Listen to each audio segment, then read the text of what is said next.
Oh, they're done over here. Oh, no, they're not done. That's just a commercial. Commercial break. Allison.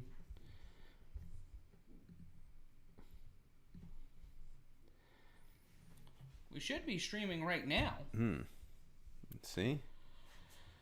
Let's see. Yeah, we are live. We are live on the Combat Culture Network. Hi, everybody. We're live, pal. Yes, we are. That's Harry Terjanian. I'm Matt Ryan, and we are live with you once again for UFC 259. That's right. Un, deux, trois for those speaking French. 3 title fights here tonight.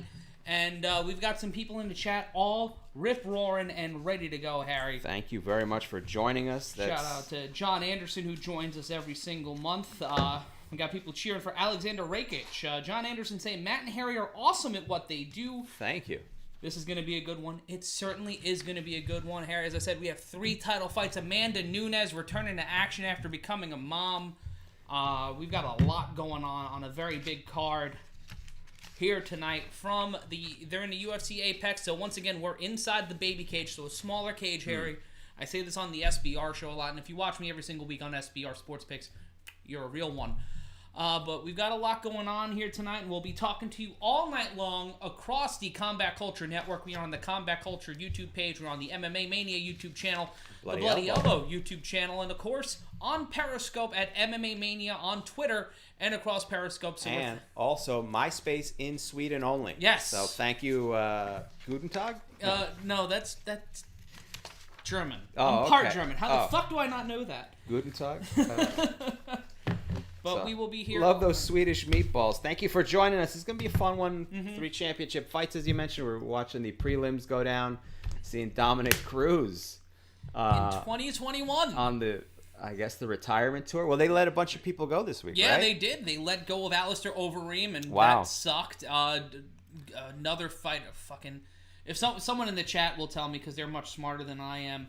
But yeah. So do you think Alistair Overeem, Junior Dos Santos and Junior Dos Santos? Yeah, that's but you think Alistair Overeem is on his way to get to his steroids connect right now? No, the BKFC is on the phone with him because Yeah. they put allegedly, and this is according the bare to knuckle MMA fighting championship. So we already seen Paige Van Zandt make a fool out of herself in the bare knuckle fighting championship, losing in her debut, and seemingly going to be fighting a bigger name in the second fight. At this point, wouldn't you want a couple of job fights under your belt? Make it look good. The Boxcar Joe equivalent of female bare knuckle fighting. I'd say bring up Barry Horowitz. Go real old school. Get the Pug Porto. I think the Bayonne Bleeder is still alive. Is Chuck Wepner still Chuck alive? Wepner is still alive. Let's get him out there. There is a liquor store near us that he used to distribute to, and there's a That's photo how he of made his honoring him. living. And also, that is known as the doggy liquor store in this household because they have dogs that hang out in the liquor store. They have dogs. They have okay, dogs so that is some ghetto shit because I've heard of bodegas that have cats in them. This is and a parakeet. liquor store I've dog. never a liquor store dog, which is gonna be my my wrestling name. I'm gonna be the liquor store dog. You already have the look down. Yeah, you do look like the guy that would hang out in front of a bodega, just trying to pass the time. Well, I do have relatives that have done that, and probably I can still find them if I'm willing to go to the bodegas, but. As I don't hang out there. Let's see here. We're still in the second round of this. Yeah, we are. It's Kenny versus Cruz. 2:05 left to go on round number 2 of the final prelim before UFC 259. That's Harry Terjanian just cha-cha sliding out of shot. Sorry. Excuse me. Matt Ryan, your host of the program. I'm getting my drinks together as you get your drinks together. My drinks are all together. They're in a neat little line off camera here. Go. So this is going to be a good one, man. People are asking of where can you watch the fight. Well, if you go to MMAmania.com or BloodyElbow.com, you'll see an affiliate link. Click that affiliate link. Not only could you buy UFC on ESPN+, but also it helps people out in the home office. And you know what, Harry? You know what I've been doing lately? What have you been doing? I've been painting again. Okay. I have not painted since high school. And if you go to my Twitter page at MRyan Consulting, I'll probably put some stuff about that a little bit later on in the program. And also my Instagram, which is Jesuis, that's Jesuis, Matt Ryan. I've been putting some paintings up there. And you know what? For our super chatters tonight, if you want a Matt Ryan original donate to the super chat. I will get the money, and I will donate that to a charity of your choosing. Okay, and then, but what does that have to do with the painting? Oh, you'll paint them I will something. send the painting. If you donate $20 or more to the super chat tonight, I will paint something for you. So what type of paintings are you doing lately, Matt? What is this now? Abstract would be a good word for them. Are these like the Kim Kardashian West paintings? No, there's forks on them, glass, picture frames, a lot of acrylic paint. Okay, good. As long as we get some art there. So it's not a Banksy style thing that you're doing? Not necessarily. Okay, well, it kind of is outsider art. It would be more Marcel Duchamp meets Ralph Stebbins. This is what you came to see, by the way, is us talking about a little bit of Keith Haring inspiration. Not necessarily, but Kenny pulling a guillotine choke on Cruz with 8 seconds left to go in our final prelim. Once we get into the main card fights, folks, we'll be calling all the action for you. Oh, Arslan Chowdhury with the first one of the night. Fat ass Harry Potter looking ass probably be painting sandwiches. That's a pretty good slam. Delicious. That is a pretty good slam at the end. That is. It was stupid ass just to get to the sandwich. I mean, the sandwich my only critique would be we made us wait too long for the sandwiches, but it was probably be you could have just made it. You probably be painting sandwiches, and it would have been just as hurtful. Shout out to our moderator, Stephanie Sotilli, keeping the chat lively all evening long. She'll be posting results as we go, so if you've missed anything, check the About section, check the comment section, as well as we'll be updating the results tonight. Thanks to Stephanie Sotilli, our moderator, and you can follow her. She's very funny on Twitter at Steph Sotilli, and on the TikTok. The kids have the TikTok now. She's on the TikTok now. Yes, God's Unwanted Daughter, I believe, is the TikTok handle. Okay. That's Steph Sotilli, and she's very talented, and also definitely ask her when we're going to show the fights. She loves that. Jay Anthony. All night long. Forks, knives, leftover food on a ceramic. Okay, basically it's my dirty dishes. Okay. That's also a pretty good slam. That's a good summary. Just a lot of paint and leftover silverware. Empty bowls of fruit. I get you. I know where you're going with this. I get you. We understand. The fat jokes. We get it. But that would imply that I would have leftover food. Oh, okay, fair enough. No, ridiculous. I'm not a big fan of leaving anything on the plate. I'm not gonna lie. I've started eating less, but I'm finishing the plate. Yeah. I'm not a fan of this fucking... You're just trying to get your beard line closer and closer together. Like, that's the eventual goal? Yeah, this here? Yeah. If I lose enough weight, that's what I'm talking about. Actual beard. I had that for a while underneath my chin. There was like a patch where there was no hair. I've lost about 40 pounds, so I feel like if I lose another 20, finally it'll connect and make a beard. I have like that Keanu Reeves. You know, some people have those beards that don't connect. I have one of those. Yeah. Keanu Reeves, Randy Orton style beard. Oof. Gene USMC in the chat on the Combat Culture page just yelling out Steph, and Gene USMC. Kenny's tough. Wouldn't be surprised if he knocks Cruz out. Now he's just trying to pull a choke. He's on the ground. Kenny locking in, trying to squeeze in a choke. Sean Sheehan saying it's 20-18 Cruz. Right now it looks like Kenny's controlling the pace of the fight. As we end towards the end of round 3. We're halfway through that round right now, 3:35. And the mat is already Yep. Covered in blood. All over the Trojan logo, too. So, you know, they got their money's worth. So are you saying they run red lights over at Trojan? Oh, they certainly do. All right, there you go. Rust don't sleep, as Neil Young would like to say. But the main card... Is that what that song was about? I don't think it was about that. Oh, okay. I wish it was. Him and Daryl Hannah. Maybe that's what Cinnamon Girl is about. I don't know. That's a deep cut. It's a deep cut. Well, we got to ask the star of Splash if that's what that means. But our card tonight, Thiago Santos will return to action, Harry. That was the only fighter in UFC history or MMA history to win a round on the scorecards against John Jones. And the last time we saw him fight, his leg was completely pinataed. So he's back in action. Jesus. And he'll be opening the pay-per-view against Alexander Rakic, which will be your opening fight of the evening. Yeah, he has had every knee injury. He had all the knee injuries at once. Yes. Just MCL, PCL, ACL, LPGA, NHL. Jacoby and Myers. The whole thing. Keenan, Alec, Harpo, Chico, all of them. Ronnie, Bobby, Ricky, and Mike. Tito, Jermaine. He did everything you could do to his knee, so he is making a return. Yeah. God damn. That's a rough situation. Yeah, he'll be facing Alexander Rakic. That's going to be a fun fight to watch. That start things off at light heavyweight. Then at lightweight, Islam Makachev will be taking on Drew Dober. Those are our only 2 non-title fights, so the only 3-round fights of the evening. So if you have not eaten yet, if you have not had a meal, strap the fuck in. Order something now, because we're going to be here for a while, because we have 3 title 5-round minimum fights. It's going to be a long one, hopefully. And hopefully they don't throw in too many video packages Cruz here. Just overhand rights and lefts. Right. Looking like a truncated John Hamm with his face a little pinataed and trying to keep things going. A Superman punch attempt by Kenny. Both of these guys look a little weary here. Yeah, they both look tired. And, wow, okay, so then the round 3, 1 minute and 20 seconds left here. And You know a fight we've not really been paying attention as we warm up. We will be paying attention. We'll do the play-by-play when we start the main card. This is a bit of a pre-show. You're watching the pre-show. Dominic Cruz looks like Eric Bischoff after 97 Starrcade when he had his head shaved. Head shaved, except a little black there, a little black. Dominic Cruz also going with the weird, what would you call that shoulder tattoo? That back tattoo? I would call that the Randy Orton 2002 special. Yeah. That's something you get after listening to a lot of Saliva. And like a lot of Monster Magnet. Yeah. It just screams Douche Papa Rock. Roach. Although I kind of like those bands. I like those songs. Yeah, the songs but that are era good. for some reason I don't. It holds up unironically. Oh, the somehow. songs? Yeah. Not Nickelback though, but we won't talk about that. Nickelback. The first time I heard Nickelback, I was like, "Oh, these guys stink." This is gonna be a one-hit wonder.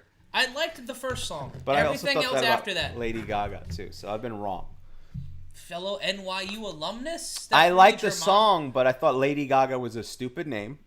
Listen, fair. I'm wrong about all this. I'm admitting I was the one who was wrong about Lady Gaga. You have your finger obviously on the pulse of cultural consciousness. This is stupid. It's too gimmicky. She's trying too hard. I think, but also I think the first time I saw her was like the Miss Universe contest. Which is a weird. Yeah, I think that's what it was. She was doing a song at the Miss Universe contest. By the way, the 3 craziest sentences I've ever heard in my life on the Miss Universe pageant. Live from Vietnam, it's the Miss Universe pageant with your host, Regis Philbin. Oh, no, Jerry Springer.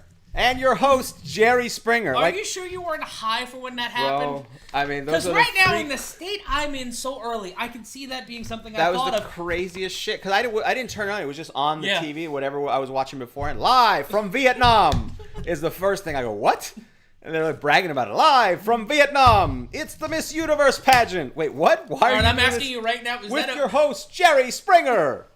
If that's not a bit of yours and you're not doing a morning show fucking gimmick right now. I've never done it yet. I wrote it down, but I haven't. It's the 3 craziest sentences I've ever heard in television. Shout out to Jonathan Roncone donating $9.99 to the cause. Thank you. So 1 free month of the award-winning WWE Network. Which award, by the way? Because they always say the award-winning Thunderdome. The Vince McMahon Award for Excellence in the Field of Excellency. And you are right, Jonathan. I've not seen A Star Is Born, but from what I've seen, she looks very good. No, she's very good. I turned around. I'm a big lady. I'm a little monster. I'm one of the monsters. She shared a screen with the great Andrew Silverstein. He was great in that, by the way. He can act because people forget that the Dice character is a character. And he was on MASH. He can actually act. I'm not a fan of his stand-up, but he's... We will be talking UFC as these go on, and we were going to preview the fights. Might as well do that. Yeah, but we're about to find out the winner here between Kenny and Dominic Cruz as we await for Bruce Buffer and his Masters jacket. Yeah. Go to judge's scorecard for the decision. Score the contest as follows. 29-28. 29-28 Cruz, split decision here. So 29-28 Kenny, 29-28 Cruz. Dominic Cruz, winner by a split decision. Dominic Cruz getting the win. Good for Dom Cruz, who I think I picked on the SBR show this past Wednesday.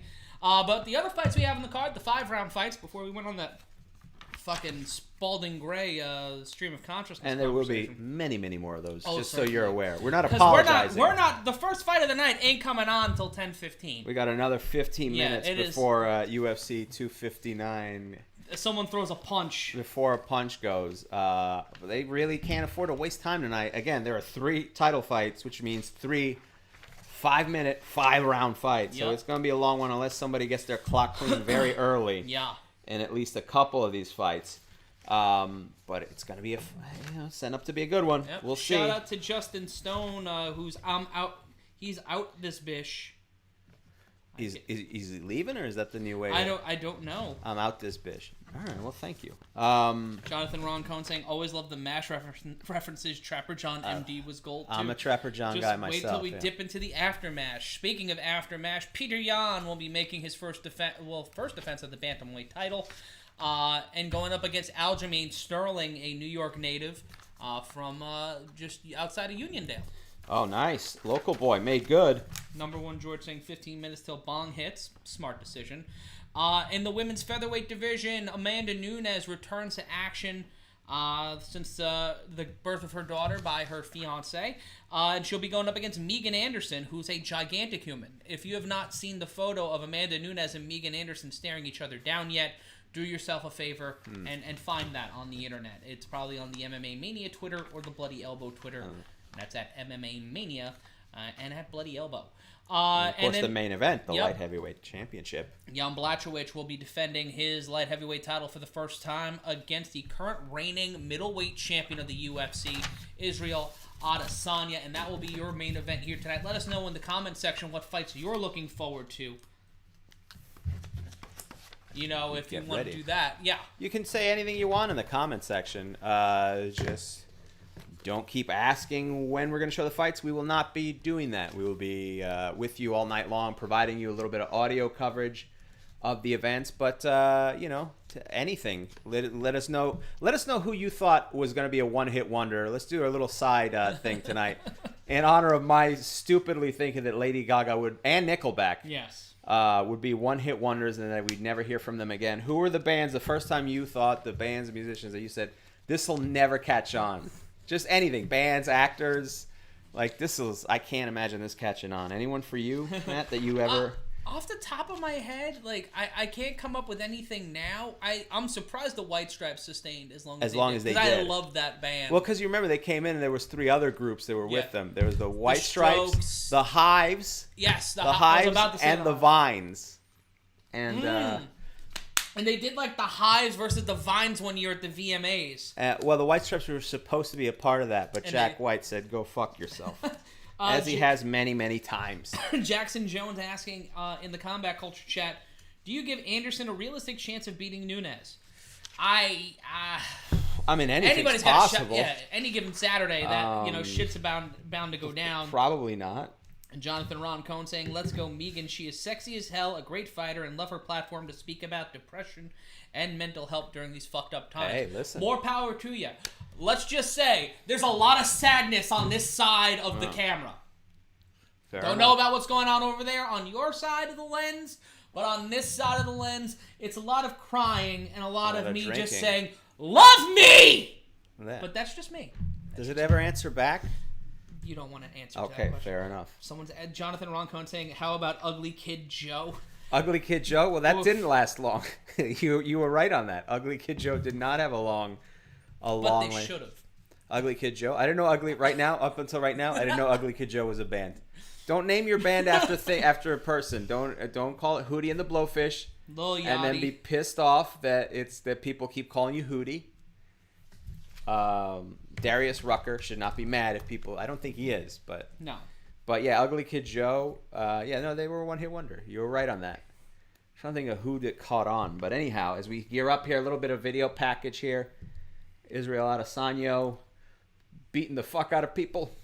It's a great little highlight package as we prepare. Yep, and we will be here for fucking 9 weeks. Amir 1B saying, may the bottle be with you. John Bennett, hey, thanks for joining us. Dan A. White getting a shout out. People do love Dan A. White. As they fucking should. It's been a while since we've seen Dan A. White. We don't know. We never know when we're going to see Dan A. White. No relation to Dana White. But does drink quite a bit. And, Dana White, excited about trying to do a UFC event in Texas. So a shout out to Justin Stone saying to everybody in the chat, you have a little dick if you ask what time the fights start. And Steph just stepping right in with a piece de resistance. Thank you, Justin Stone. We all agree. Yeah, that's not going to stop people. Yeah. You know what? I almost understand it this early in the night. Yeah. It's when we've been broadcasting for 2.5 hours and people still go, so when are you going to show the fights? That I'm very confused. I understand for some people, English is not their first language on some of these. We get a lot of international feed. But there's also people, I've met plenty of people who's every once in a while, because I'm Latino. You can't tell by looking at me. But I did work in a place where we get a lot of, sometimes we'd be like, oh, this guy doesn't speak English, he's confused. And then I would speak to him in Spanish. I go, nah, he's just stupid. This has nothing to do. This is not a language barrier. That guy is just dumb. This is. And also, if you like what's going on, be sure to follow us on Twitter. Yes. Our Twitter @s are below, and follow Steph on Twitter @StephSotilli. And also, please follow, shout us out on Twitter. Send this link out. Yeah, let's go. Yeah. What's the hashtag for tonight? What should the hashtag be tonight? Because we had one last month. One hit wonders? I don't know. Yeah, you know what? The number one hit wonders. Tag us, tag MMA Mania and Bloody Elbow, and share the link for this video. Wherever you're watching it, however you're watching it. If you're watching it on Periscope, just retweet it. If you're watching us on YouTube, be sure to share it across social media. Tag us, tag Steph, tag MMA Mania, and use the hashtag #OneHitWonder. And if you got a question for us, be sure to leave it in the chat. The social media should be all over the description, no? Yeah. Do we have it everything. there? Yeah, and click the description below, too, if you're watching us on YouTube. Click the description, and we'll have all that info there for you. As we prepare for UFC 259 with what seems like an extra-long video package, ironically, again, narrated by the great Ron Perlman. All he does now is shit on people on Twitter. It's great. I love it. Joe Wellwood asking, you look like you dropped 20 pounds, Matt. You're looking lean. Well, I just trimmed my beard, so that just kind of and also my hair is draped well. I might have lost a little weight. You might want to get it layered. I would give you a little tip. Get it layered.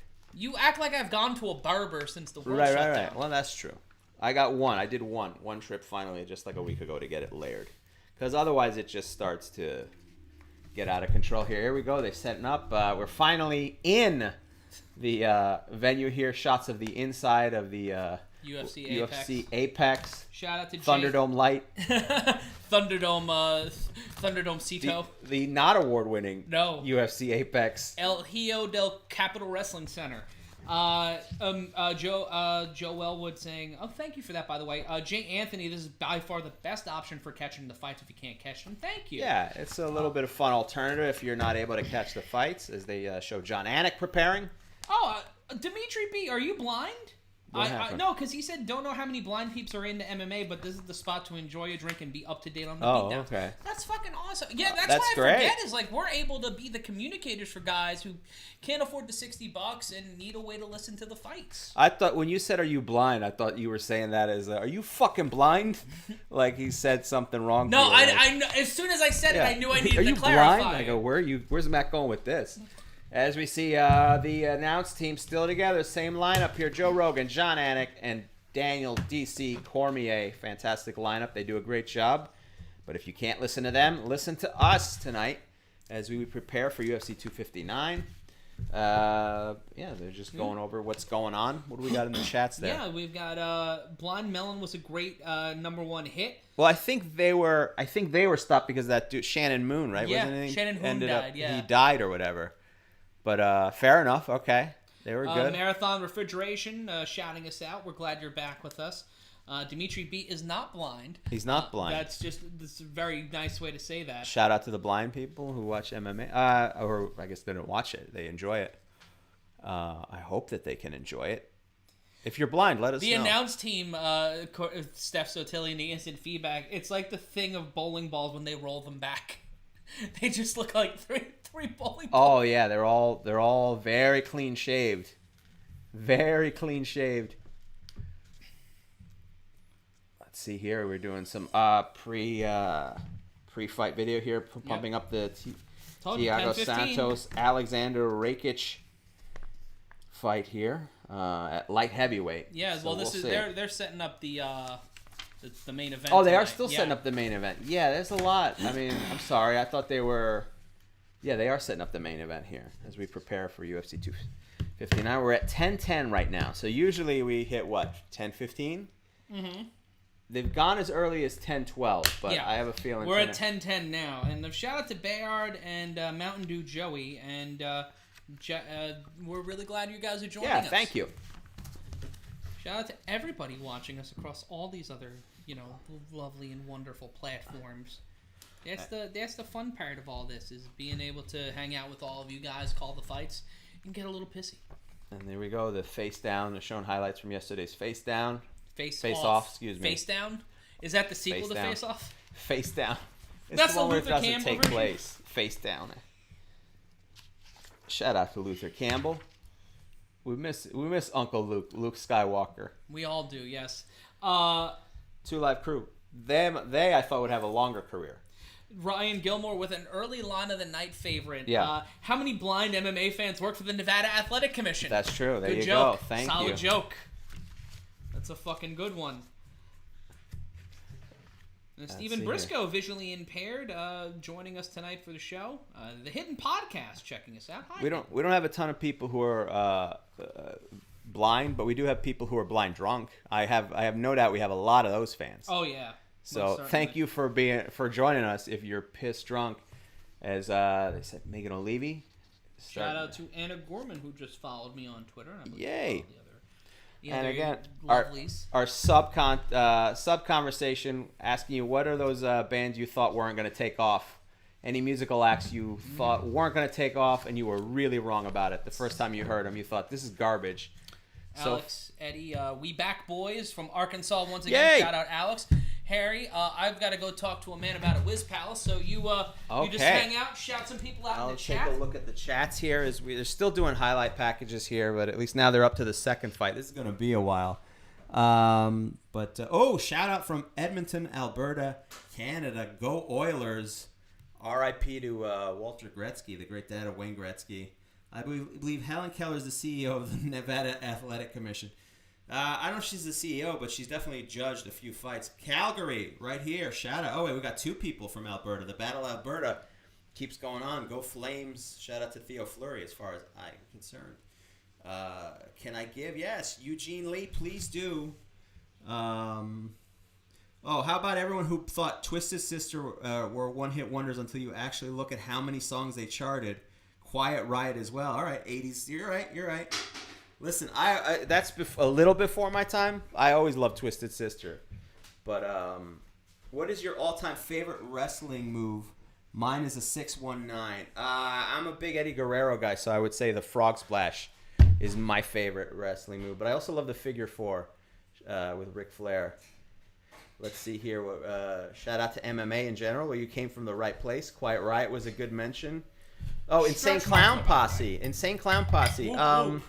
Here's the thing about the Insane Clown Posse. They have survived a lot longer than I thought they would. Yeah, you're right.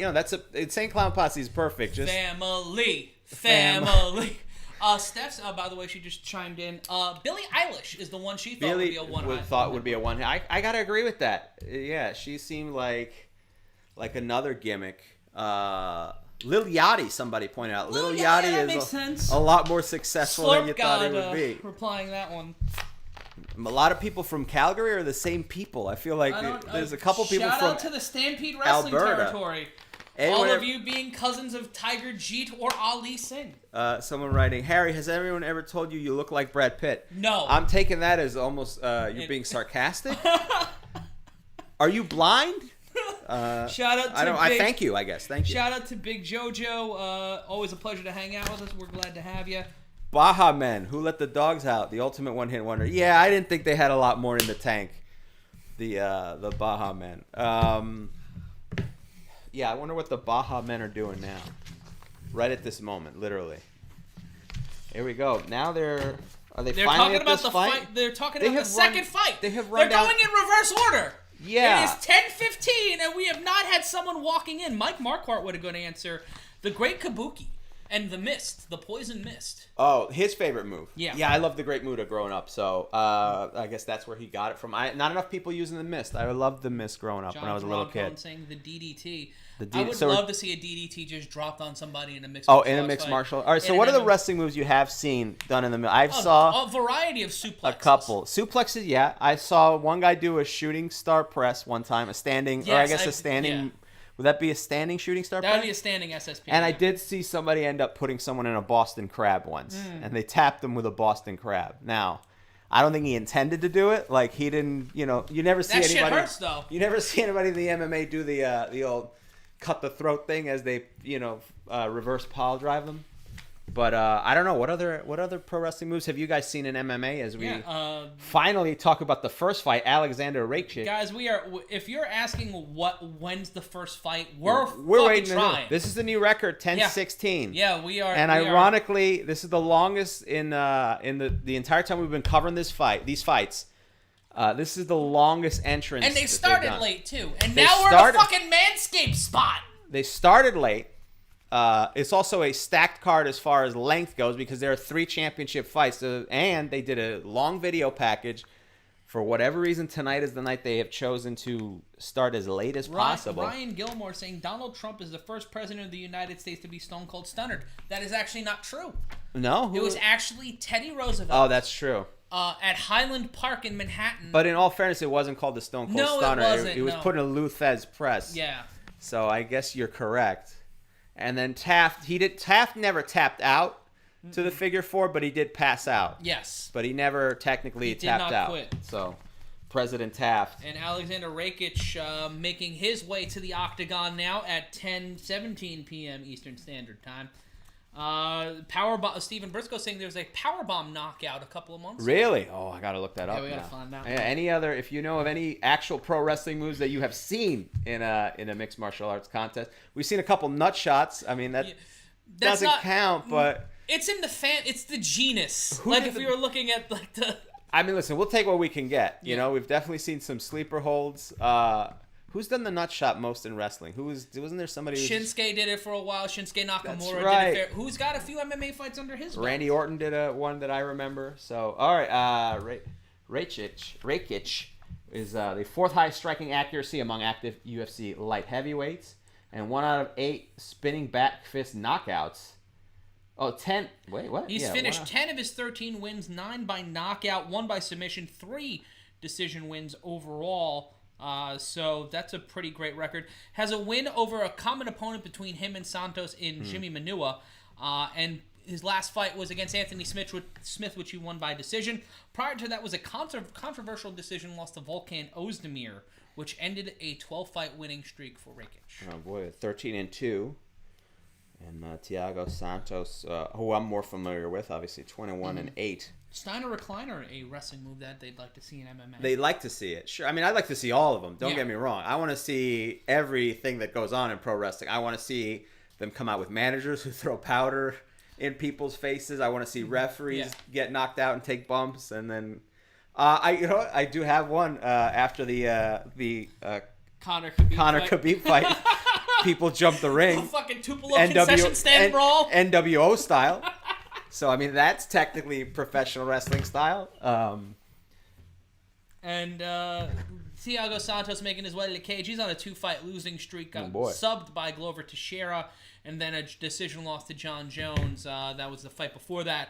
Where, as we said before, tore his MCL, PCL, ACL, and meniscus. And yeah, he's had that hammer tattoo. And a Star of David tattoo. And the Sublime logo, what looks like on his right shoulder. Oh, boy. And then there's an ad for Jimmy John's on his where the tramp stamp should be. All right. Yeah, he tore everything. I mean, this is his first fight back from that. The second fight. Oh, the second fight. Yeah, he lost to Glover Teixeira in his return fight. And this is a big opportunity for him here to get back into what may become a crowded light heavyweight division after tonight if Israel Adesanya wins the title. There you go. I mean, just a lot going on. NASAC written right on the gloves. That's a... Well, that's just to let them know that they've been, Yeah. No, I know, but usually it's like somebody's signature. They don't just write. No, they write the athletic commission. NASAC? Oh, I thought it was always the signature. Maybe I'm wrong. Well, fair enough to make sure that the gloves are legit. And finally, at 10:20, both competitors are now in the octagon here. It's fucking gonna be a long night. 4 knockouts by kick, is tied for the second most in UFC history. 8 of his last 9 wins by knockout, and 11 tied for the third most knockouts in UFC history. That's a big number. That is a Bruce big Buffer, wearing, as you said, the Masters jacket, nice bright green. Number 1, George, is smoking wedding cake and's got Gorilla Glue. So you're just giving up on doing anything tonight. He's just duct taped. It's going to be a long night for him. And take a look at the tail of the tape. Santos 37, Rakic 29. A 2-inch height and 2-inch reach advantage for Rakic, who's at 6'4", and a 78-inch reach advantage to the 76 and 6'2" of Santos, both walking on the scales at 206 pounds. The official limit for the light heavyweight division, and Bruce Buffer looking like he just stole from a carpet store to build that jacket. Oh, there we go. He's doing the introduction. Still 10:21. No fists have been thrown. No kicks have been thrown. No feet have been stomped. We have been talking for 40 minutes. No balls have been kicked. Which is also why we are asking you who your favorite, who you thought would never take off in music. Because we had a lot of time to kill. And we might have a lot of time to fill tonight. Yeah. Favorite MASH episodes. We'll listen to that if you go that far. Billie Eilish is a good answer. Yeah, that's a good answer. That's a good answer. I thought she wasn't going to be nothing. So her, Nickelback, and Lady Gaga. I'm glad I was wrong about Lady Gaga. Yeah. I'm on the fence about Billie Eilish. I don't dislike her. I go back I think and she's forth. Pretty good. Sean Buckley, we're glad you're joining us instead of punching a hole in your computer, because no one wants that. And if you're trying to find a way to watch the fights tonight, we're the best legal option for you to enjoy the program without paying $60 to Uncle Dana. It's a weird thing that those were your only 2 options, by the way. Life is full of choices. You got to branch out here. Punch something else. Yeah. Light fixture, maybe a window. Don't punch your computer. You need that for things. The introductions continue here. Thiago Santos representing Brazil. Jesse Go saying Chris Isaac. Rich Mike saying the Migos. The Migos. Oh, wow. Yeah, the Migos are like Hall of Fame worthy at this point, right? Have they had enough hits? Hip Hop Hall of Fame at least? Migos are, yeah. Chris Isaac, I got that. I actually thought Chris Isaac would be more successful. Because he had that Showtime show? I like that show, but even before that, I mean, he's a handsome guy singing those love songs. Broads love that crap, as I like to say. And here we go, round 1. Both men standing in the center of the octagon. Rakic doing the Notre Dame fighting Irish pose to keep Santos away. Santos now on the outside border of the octagon, near the fence. Both doing the video game thing. Oh, there you go, a missed kick by Santos. Santos going wide right on that low kick attempt. 20 seconds gone by, round number 1 of 3 in the light heavyweight division. No strikes landed yet, and Santos, as soon as I say that, lands a kick to the knee. Rakic misses on a low kick of his own. They're both sort of feeling each other out, but Santos changes to a southpaw stance and right back to ordinary stance. Yeah, trying to land that orthodox. Tried to do 2 swiping rights, an overhand left missed by Rakic, a left landed by Santos, and a push kick by Rakic. Nearing the 2-minute mark here, 4:09 left in round number 1. And both men pacing the octagon, trying to feel each other out here. Rakic missing and Santos missing with another low kick. That one aimed at the knee by Santos. Rakic pulling an attempted kick. And we're probably going to see a lot of that here in the early going. Rakic won his last fight by decision, so he knows how to survive for 15 minutes. Santos coming off of 2 straight losses, really trying to turn things back around. A Rakic leg kick landing hard. And Santos just put passive strikes, not really landing anything. Tried there with a hard left-right combination. Gets caught. Both fighters did side kicks to the same ribs. It was like a Rocky III situation there. But Santos sold it a little bit more, pushed off his right leg, almost buckled after trying to brace his body just on one knee. 3 minutes and 20 seconds left. 2 kicks exchanged by each fighter back to the center. They're just sort of feeling each other out here in this first round. Let's see. Both very hesitant to make a mistake here. I don't know. And a head kick checked by Santos, blocking it from Rakic. Just that right leg kick, just that back leg swinging up and over. He wouldn't have knocked him out with that one, Harry, but that certainly would have caused some significant damage. Herb Dean, your referee, by the way, for this one. Low kick to the midsection. Almost could have been a dick kick, but did not. Landed right in the tummy of Rakic. And again, Rakic controlling the center of the cage here. Both fighters very passive with trying to make the first move here. So it's anybody's round as far as I'm concerned still. Yeah, this is still a wide open round. Rakic has been controlling the pace, in my opinion, because he's controlled the center of the octagon. He's had Santos come to him. He's been more effective in landing his strikes, while Santos has been very hesitant in trying to push the gas pedal down. And a can kick by Rakic not landing. Body kick landed by Santos. Santos caught the leg of Rakic and landed a right-left combination. Goes inside. Rakic missing with an uppercut. 2:09 left to go in round number 1. A hard overhand right not landing by Rakic. A low kick low landed on that one. So now Rakic is starting to add up these strikes here. Oh, yeah. Back and forth. They're starting to mount, and that might be the difference in this round because it's not like either of them has had massive control. Santos throwing a small kick there to the knee. Yeah, very, very slow pace so far to this round. I mean, with the exception of the strikes here. I mean, there's not a lot of energy from either of these guys to go forward here. Again, Rakic controlling the center of this cage, just waiting for something to happen. A kick to the thigh by Rakic. That was checked, though, by Santos. And Santos now still passive. Under 90 seconds left to go in round number 1. An overhand right not landed by Rakic, still controlling the center of the octagon. Evan Longoria saying best card maybe ever. And a right uppercut and by Rakic met by a left uppercut of Santos, both missing, and a kick attempt by Rakic not landing. Once again, both fighters standing in the center of the octagon. Rakic feinting with a left jab, not landing anything. Both landing kicks to the rib cage. Well, right now it's just scoring points for either fighter. Nothing really significant. Team looks bored, just like, hey, when you all gonna start kicking each other? I mean, he's doing always a great job, but even Herb Dean is like, hey man, let's Dana get White's this having going. an anxiety attack. 2 straight left jabs landed by Rakic. Probably his most significant combo of the round so far. Low kick met by an overhand left, a left hook by Rakic. And a Does head kick Dana attempt. do a fucking a minus, like an opposite of a bonus, like a fine for a least enjoyable fight of the night? I don't think he can legally do that, but he has, basically. I mean, he should. He should give you an envelope with a picture of a middle finger in it. Something. Because so far, this is not at all exciting, and it is the curse. Stacked lineup going in. This first round stinks so far. I hope it's not a bellwether for the night. Low kick landed by Santos. Whoa! There we go. A little kick action. to the... Please, for the love of God, just fucking hit somebody. Yeah. 5 seconds left to go in the round, and a bicycle knee gets met with an overhand left. Now we're talking. End of the first round here. Oh, final 10 seconds. Let's see what the corner has to say. It's the ruined orgasm of rounds. There we go. Let's see.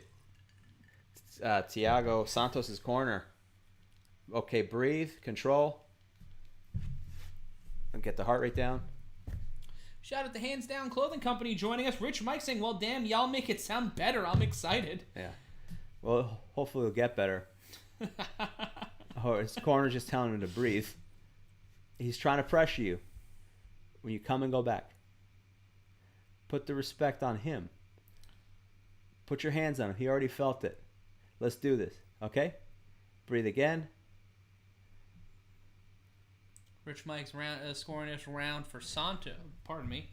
For Rakic? Yeah, I think Rakic put in the quantity. Yeah, at the very least. He literally he did more in that round, and it was just enough. It was just enough. That was the C+ of rounds. Yeah, that was the 65 average. Now, again, any one of those kicks would knock us we into the would hospital, die from it. but yes. As far as a professional mixed martial arts fight go, it was uneventful. I'm not a strong man, but I know what pain is.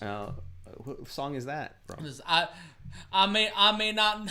Is that I may not Forrest be Gump? a smart man, Here we go, but I know Rakic. what love is. Low kick by Rakic, and then Santos. Rakic landing a quick left jab to the jaw.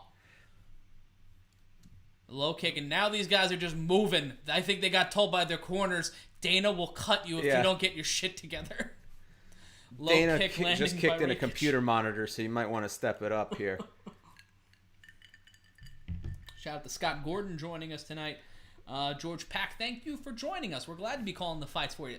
Had Santos just buggy whipping that leg, but landing nothing but elbow as Rakic blocks that one.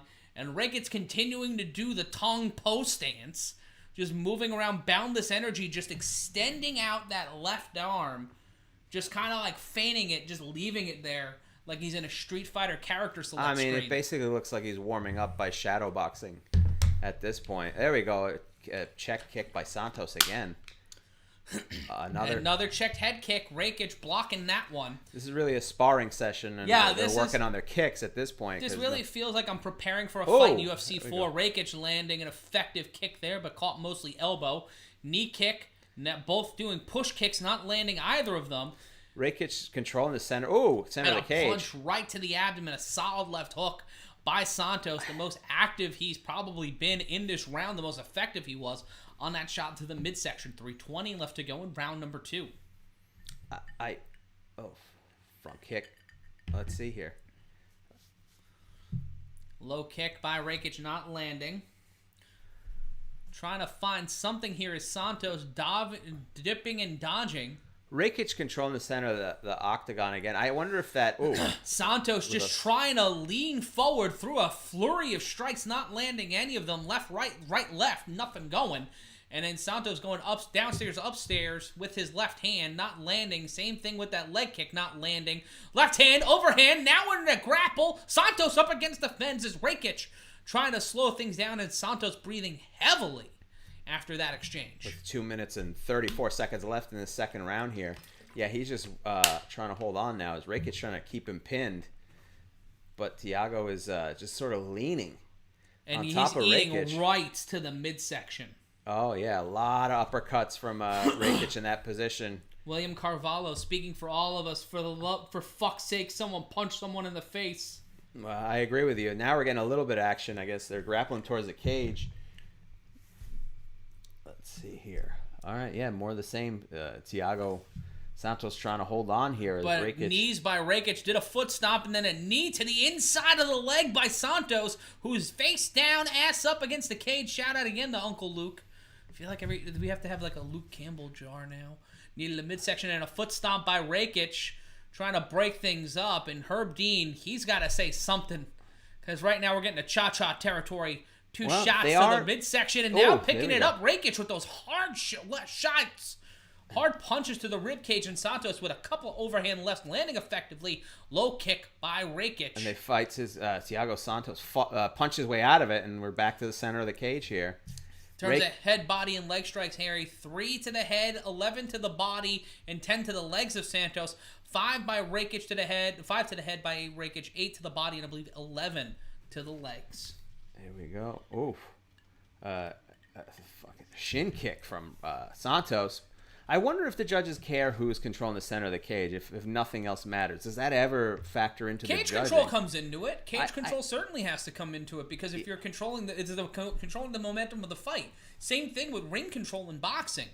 Rakic is winning the fight here, and it's not because it's just off of technique and his ability to keep Santos away. And quantity. I mean, he's landing more strikes. 40 seconds left in the second round. It's you can even Rogan saying it's a very cautious performance by both fighters. Both of these guys are yellow lighting it right now. They are not putting the hammer down. And it's always fascinating. Is that a sign of respect for the other fighter? Generally, you would think so. You don't want to make a mistake. Overhand right by Rakic, not landing, and then those punches from Santos. He comes in hard with a right hook and a left hook, not landing. But you see the power behind the punches, Harry. But they're still not landing because he doesn't have the reach. The positioning doesn't seem right. Something's up. Because he's keeping a big flying knee by Rakic landing, and then a flurry of strikes again. Right at the bell here. When they hear that 10-second clap, they know to go hard because they're trying to steal the round.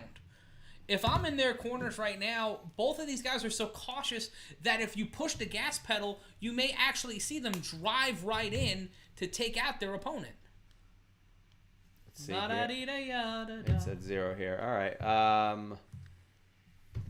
Let's see here. We look at highlights of the second round here. A lot of strikes. Some strikes from Santos. I mean, he did land a couple. No, they're showing highlights of him missing a couple things, which is very interesting.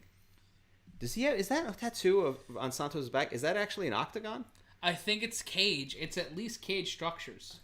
It's very odd. As we see Santos' corner warm up. Toker88 joining us saying, stop dancing and throw some leather. We would love if they did the same. Listen, we have to watch these. You just have to listen. Here we go. Herb Dean bringing them back.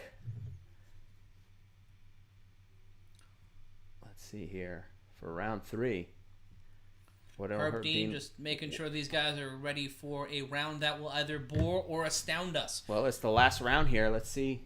I mean, it's Santos has to do something. Yeah, head kick attempt by Rakic checked, but that erratic energy, Santos should probably, and this is just me looking at shit from the outside as someone who's never committed an act of violence in the past 15 years. You gotta see that as nervous energy, and you can pick up on that. But Rakic now throwing 2 lefts, not landing a body kick, and then Santos meeting right back with one. Oh, God. Shoots a takedown attempt, does Santos, but it immediately gets turned around and pressed up against the fence. Rakic, a similar position from the second round. Rakic is pressing Santos against the fence. Ooh, shoulder check. Shoulder strike. Santos trying to get underneath Rakic, but he looks tired or just... They throw a lot of strikes. They've thrown a lot. The body kick by Santos barely landing, mainly hitting the elbows of Rakic. There have been a lot of strikes thrown, but not enough landed to make this a really emphatic win one way or the other. And that is an octagon. You're right. That is an octagon on his back. Oh. Thiago Santos has an octagon and a fence and a cross and on a crucifix. His back. All in the same. There you go. Oh, a front kick that kind of misses Rakic. And again, Rakic in the control. Oh, a strike, but caught by Rakic. But Thiago Santos sneaks out of it and back to the center of the cage. And Santos there for a second drove and put Rakic on his back foot and then immediately stepped back into the center. Rakic controlling the momentum here. Low kick by Rakic and then a low kick to the knee by Santos. If you're scoring this fight on leg kicks, it's going to be a fucking draw. But right now, for both of these fighters, there's not been a lot pushing forward. Yeah, Rakic controlling the center. Left, right, landed. Same. By Rakic, left hand to the body again, landing by Santos right into the abdomen. And then a stiff kick to the elbow of Rakic by Santos. Going low to the knee again is Santos. But you can see he's visibly he's a visibly tired person, Harry. Like you can see the adrenaline and the stamina just kind of drain out of him. Yeah, it just looks very cautious and very it's very uneventful. And Rakic, for the most part, I mean, he's at least bobbing and weaving here, trying to find his opportunity. Throws a punch there that doesn't hit, but a high kick from Santos lands to the ribs, but back to the center of the cage. Rakic controlling the center of the octagon. Another missed swing from Thiago Santos with 2 minutes and 10 seconds left. Rakic just throwing a left and then trying to lean with that right, but does not lean with or rock with it. 2:05 left to go in the round now. Both men in the center of the octagon looking the worse for wear, just being tired and because of all the movement in this fight with moments of aggression. It is the soccer game, no offense, Harry, the soccer game of mixed martial arts fights because there are very few moments of action and then a lot of minutes of setting things up. Oh, and Rakic trying to go for the takedown, but Santos stops him and then just elbows him in the goddamn temple. He is just driving that elbow into the temple, trying to pull for a triangle, but Rakic finds a way out of it, but now pushing Santos up against the fence with 90 seconds left to go. Then it looks like one of these guys is trying to finish the fight or at least steal this round. Santos with his back pressed up against the fence, but has his left arm around the right arm of Rakic, who stomps on the foot of Santos. And takes a knee in the gut to pay for it, though, as Santos still pressed against the cage. And Rakic just trying to send some shots right into the face of Santos with that left hand, but Santos holding that left hand in place at the bicep, just holding that arm in place, trying to work here with under a minute left to go, trying to win this fight. Rakic with a left hand and knee by Santos. Rakic in a bit of trouble here because Santos has that arm and shoulder trapped, and shoulder strikes by Rakic, trying to use the Conor McGregor strategy, not paying off, but gets a couple of strikes in. Rakic fights his way out of that, left, right, and then a head kick, lands the punches, does not land the head kick. Shot to the body by Santos with 34 seconds left to go in round number 3. A little bit of feet shuffling there from Santos, but Rakic back to the center here. Both fighters kind of pacing a southpaw stance by Santos. Throws a kick, doesn't do much to Rakic. He moves out of the way here. 19 seconds left here. If Santos is trying to win this fight, he's not doing much. Rakic feigned a takedown attempt, and now both men standing with 10 seconds left to go in the round now. And now you're going to see that gas pedal push a little bit more. Spinning head kick attempt by Santos, not landing. Rakic missing with some pawing lefts and rights. Both men show respect to one another as we will go to the scorecards here at the UFC Apex. A lot of hugs there, and both fighters celebrating here. Shout out to the Ant-Man channel joining us. Shout out to Baby Flip 1 asking if Islam Makachev happened yet. That fight has not happened yet. We are just in the scorecards of our first fight of the main card. Yeah, this not a great fight so far. Again, the Dana White middle finger. That looked low kick there. Looked like a little bit of a dick kick. He went low a couple times, Santos did. As we see the highlights here of this fight, I think this is going to be Rakic's fight. So Jonathan Roncone asked, how much for a super chat would you, one of us take a shot? Harry does not drink. I don't drink. I am steadily drinking during the night. But if you want to make a donation to the super chat, send us $40. If you donate over $40 to the super chat, I will paint something for you, and I will donate all of the money that I have to, that we get back from that, with the exception of shipping, and I will donate to a charity of your choosing. That's right, of your choosing. After painting you something that you want, that you request, for over $40 in the super chat. Here we go. Here after Bruce Buffer, ladies and gentlemen, after 3 rounds, the judges score 29-28, 29-28, 30-27.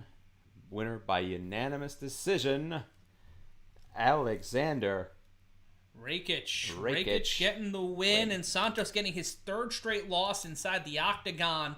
2nd decision loss of this run. That will be his 3rd decision loss of his career, dropping him to 21-9 all time. And now Rakic getting a brown belt in what I believe is BJJ from his coaches. Congratulations to him. Wow. Oh, and his own coach gives him a Brazilian Jiu-Jitsu hip toss in celebration. And yeah, Thiago Santos, you got to wonder if he has not recovered from destroying his knee. I think that injury changed him. Like, you see that happen with fighters all the time. Once you suffer that debilitating of an injury, and especially in a situation like that where you could have won the fight, you got a round against John Jones.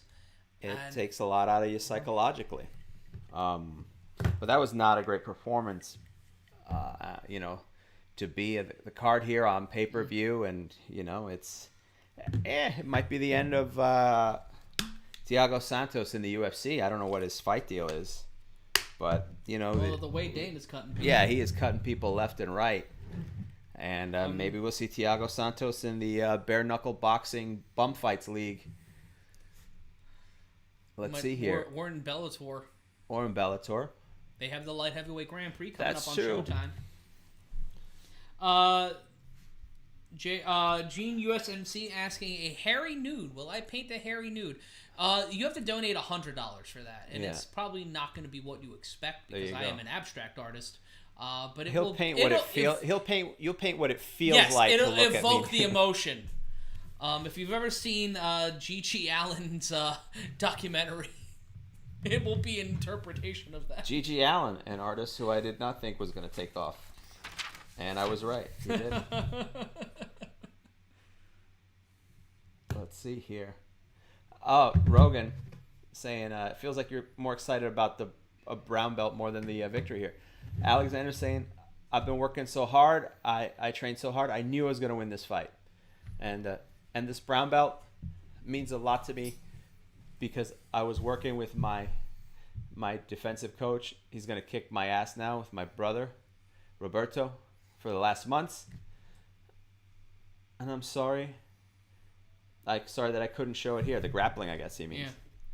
Yeah. Rogan didn't show much of anything. Rogan asking, what was the game plan in facing Thiago Santos, who's a heavy striker, big striker? What was your game plan? Alexander says the game plan was to keep the distance because we know Thiago has a sledgehammer and is hard to counter. And when people come too close to him, he'll throw wild punches. You don't even know how he does it, but he does it. He didn't do it. He only hit me once in the fight with that. So it became, the plan was to do a lot, to do the kicks, to do damage to that leg, to do damage with the knee. It's the fight business. I don't want to do it, but I had to. I didn't, Yeah. Rogan saying, do you mean to damage the knee because you know about his knee surgery? Alexander saying, yes, I had the same thing what he has, only one on the left knee. I had 2 surgeries on my knee back in the days, a long time ago, and I know how hard it is to come back, So yeah, it's a little bit unfair, but this is the fight game, and I want my chance to get a title.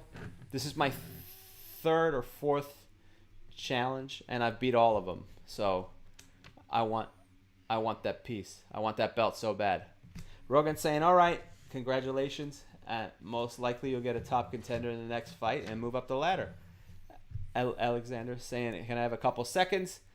This week victory. Baba boy. Yeah. This means a lot for a friend of mine who passed away in December. I promised the family I would take the victory. And Daniel, I know you're going to watch me somewhere. This victory is for you, my friend. Rest in peace. And God bless you and the whole family. And also, I'm so happy to go to my son, Andre, and my wife. Aww. And back to my wife and son. And Rogan saying, sweet. Congratulations. Alexander Rakic. Jonathan Roncone said, just to clarify, I will send you the painting. I will send the proceeds of the super chat to a charity of your choosing after the cost of shipping you the painting to wherever you live. So $40 and above gets a painting signed by me, and they're showing 2 contest winners who are sitting in recliners. In leather sofas because of a sponsor to watch the fights here tonight. They're the first fans in North America to sit and attend a UFC event in over almost a year. So go to UFC.com. Best seats? Oh, yeah. I thought that was a company. It's not. It is not, as they prepare for the March 27th pay-per-view here. All right, well, that stunk. I'm going to say it. That Close fight it down, was not, keep it moving. Yeah. Next up, we go to the lightweight division. Islam Makachev's crazy ass, who absorbs right. 0.76 strikes per minute.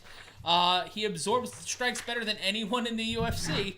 Going up against Drew Dober in our second fight of the main card. Stick you up saying, get to the fights, jabronis. We're not in charge of that. We don't control the fights, you jerk off. You think we want to sit here and talk about which bands you thought were going to be one-hit wonders? Anybody have any, by the way? Yeah, there have been a few throughout the chat. If you have a few, let us know which bands you think were one-hit wonders that you were wrong about, that you thought were going to suck. As we wait for the next fight to happen, there's a little, there's a little time. I don't know if that was a live shot of Makachev. I hope not. That was like B-roll. I hope. Shout out to Jonathan Roncone, who's gonna get a painting. Donated $49.99 to the cause. So now you have to. So DM, if you're not following me already on Twitter, follow me on Twitter at MRyan Consulting. Shoot a tweet at me or DM me and say, give me your information on what you want on the painting. And I will paint it for you tomorrow. And what did he request again? This is a nude of me, or you? No, that was Gene USMC. Okay, so you have to let Matt know what you want painted. John Bennett saying, is that $50 for the G.G. Allen tribute to Harry painted with Matt's own? I will not use my own defecate.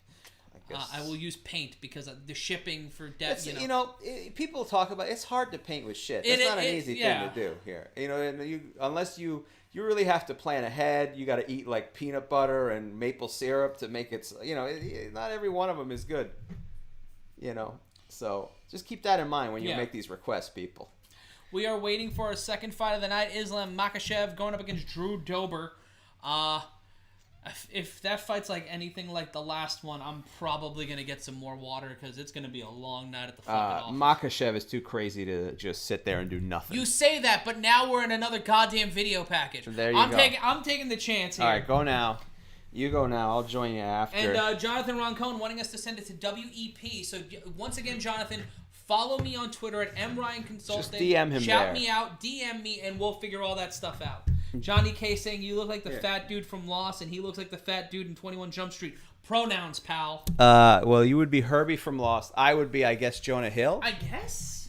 I don't know. There we go. I'll read some more chats over here. Hey guys, please at least hit each other.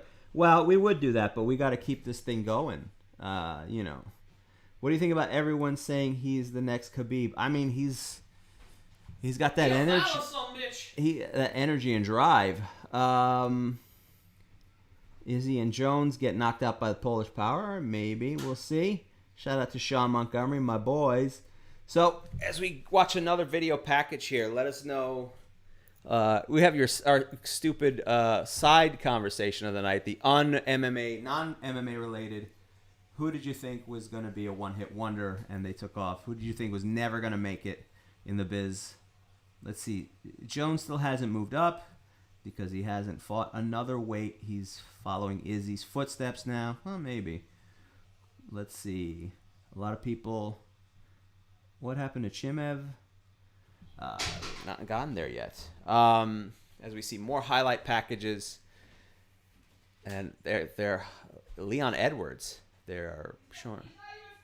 Yeah, that's what I'm talking about. What are they doing? This is already. It's almost 1 hour in. 3 5-round fights. I don't understand this. Why are they? Is this the Bilal fucking fight? I don't. The fight's not for a few weeks. Yeah, I don't understand this. I don't understand the logic behind this. Unless there's something going down that we're not aware. Why are they killing time here by, yeah, this is very peculiar. We still have 3 championship fights. I'm going to do a water refill while we have a chance. You can take a look at I'll the take chat, a look Matt. at the chat really quick. Jonathan, my Twitter, and all of you should be following it, M. Ryan Consulting. Yeah, Edwards Muhammad. That's the next March week. 13th card that they're. Shout out to Sean Bowser in Oregon. Big Jojo saying, Harry, you look really orange. That's just because of your tan. That's my Latin skin, bro. I don't know what to tell you, man. But let us know your predictions for tonight. Matt Face 83 saying Megan takes Amanda down and dominates her on the ground. That's his bet for the night. That's a pretty strong bet. Take a look at some of the other comments across our social media pages. Toker88 saying hopefully no more jabrones on this card. People are offering Harry and me money to be strippers. No, thank you. No one needs to see that. No one wants to see that. Why would anyone want to see that? Have you looked at us? I look like David Crosby after a traffic accident. You shouldn't want that. You should not want that. Melvin Henderson, shout out from Calgary via Ireland. So we've got probably one of my cousins. That's something. And for all of you coming in for the first time, hi, I'm Matt. That empty chair is usually filled by Harry, but he's going to get water.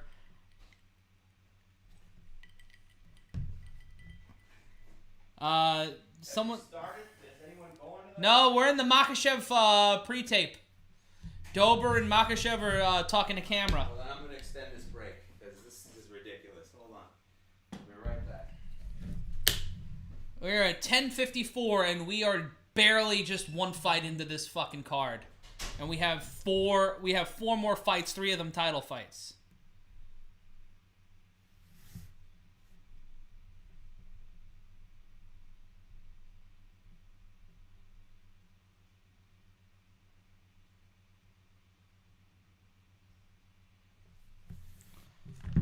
Is Dober legit?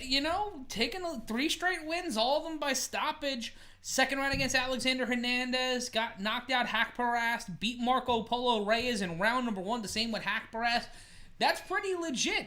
He's going up against Makachev, who's a more legit contender. He's a guy that, a lot of people looking at, we said earlier in the comments, asking about Khabib comparisons to Makachev. Drober's not a bad fighter. He's not someone that I would take lightly, even though he looks like he should be in a yellow card cover band. I will not say that he does not look like pretty. He doesn't look pretty. But Yellow Card, another band that I didn't think was going to take off. And I was right. Megan O'Leary finally They're finding different places for her to stand now. It's very weird. I can't wait for her to just be hanging upside down on one of the rafters like Harley Quinn or something. They're just trying to find different ways, and she's doing a great job, of course. But that finally means that somebody's coming in, and finally Drew Dober is making his way we are 5 minutes. They have 5 minutes to get this fight going before it hits 11 p.m. We're averaging a fight an hour at this fucking point. That should not be what you're doing on a 4-hour pay-per-view. I don't understand the logic of the order. I mean, they open very late, very slow. We'll see what happens. I mean, more action for you guys. We want it to be more action. Don't get us wrong, but it's a very odd thing to do. And he stands on top of the Manscaped check-in center. What are we calling this? The Manscaped man check, I guess. I don't know. Yeah, this is where... They're not paying us. Manscaped, if you want some of this... It's funny that he has to stand on the Manscaped thing for the referee to make sure he's in tip-top condition. And that's where he's disrobed, standing on the Manscaped section. And Jonathan Roncone, thank you so much. I'll be donating the portions of that to... the Wounded Warrior Project. So thank you so much, Jonathan. A wonderful cause. Drew Dober, 3-fight win streak. Second shortest average fight time among active UFC light heavyweights at 6 minutes and 54 seconds. Finished 16 of 23 wins, and 11 of those by knockout. And his last loss was in 2019, Harry, against Beneil Dariush. And he's got 2 straight performance of the night bonuses. So Dober, pretty legit, even though he does look like an Abercrombie mob. There we go. And a shout out to Eric donating $5 to the cause. Not enough for a painting, but very appreciative for you to donate. Listen, if you and a couple friends want to get together and pool your money together to get Matt to do a painting, you can do that. Mm-hmm. I feel like this has become Home Shopping Network. Yes. Somehow. Let's see here. And the smile, very excited. A lot of excitement from Drew Dober. Eric Gillen with Dober wants to take this fight to Ocean Avenue. If I can fight you now, things would get better. That's a very bizarre period. The emo boy bands, or emo. I guess they weren't boy bands, but emo alt bands. Emo rock. Emo rock or was just whatever huge. I don't think Yellow Card was emo. Is that were you singing a Yellow Card song? Yeah, that was Yellow Card. Emo. That's whiny emo. And I liked a lot of those bands, but they did have a lot of that emo white guy. I met you down at the skate park. Sucking your mom. Listen, that's pretty much it. Almost sounded like my dog. Shout out to Stacy's mom. Bowling for Soup. Yeah. No, yeah, and no, that was the Fountains of Wayne. Fountains of Wayne did Stacy's mom. Bowling for Soup did 1985. Yes. We're similar songs about a that older period woman of time. who wanted to fuck a mom who was DTF. No band went by DTF. Somebody should have gone by DTF. I feel like there's an indie band out there that calls it DTF. LFO, I thought, was a one-hit wonder, and I'm glad that they were. Yes. They had called. They brought more the Andrea True connection back to the forefront. It was like if the Proud Boys formed an acoustic band. That's what LOF was. LFO? What? No, I don't remember. Here we go, as Islam Makachev is getting prepared here. Tied for the second longest active win streak among UFC light heavyweights at 6. Highest takedown average in UFC light heavyweight history at 68%. 3 wins by knockout, 7 by submission. So, and his only loss was a knockout, I'm sorry, Harry, against Adriano Martins at UFC 192. That's like 9 presidents ago. Wow, that was a long time ago. That was two administrations and a pandemic ago. Yeah. Islam Makachev, always looking very intense and focused here, ready to lay it down. He looks like he's about to commit any number of felonies. Yeah, he's and Drew Dober shot an 8K as someone that handsome should be shot in.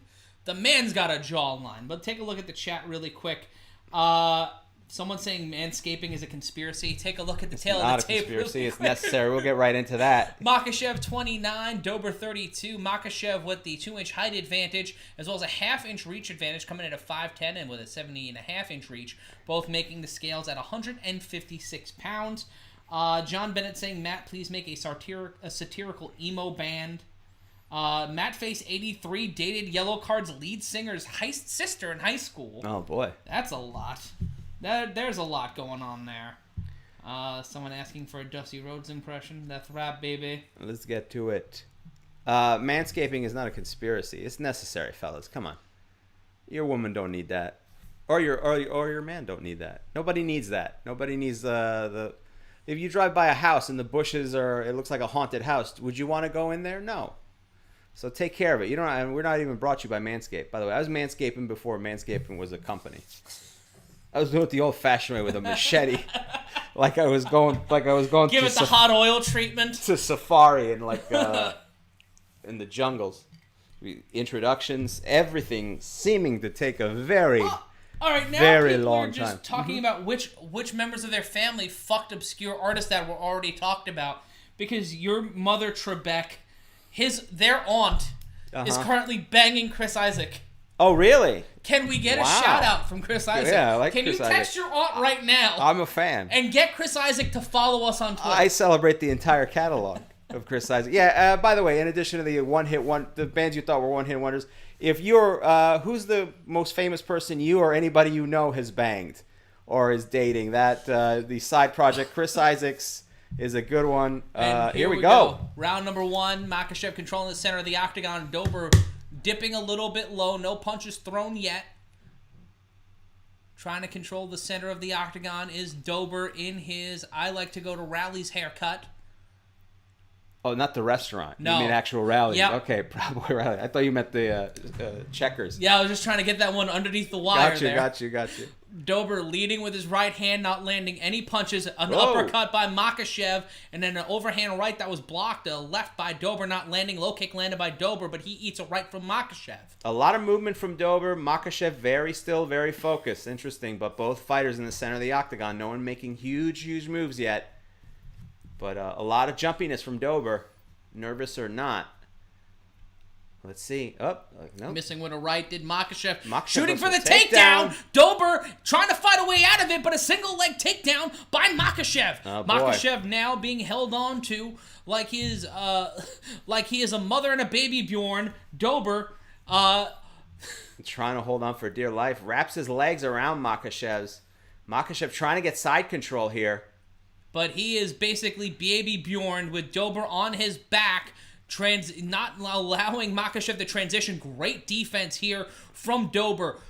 Grapevining the left leg of Makachev. But Makachev trying to squeeze his legs. Throwing punches at the same time trying to squeeze his leg to break the grapevine Yeah, he is lock. trying to slide that leg right through the opening. And then Makachev getting caught again in a great figure 4 of that leg by Dober. Great defense from the ground by Makachev.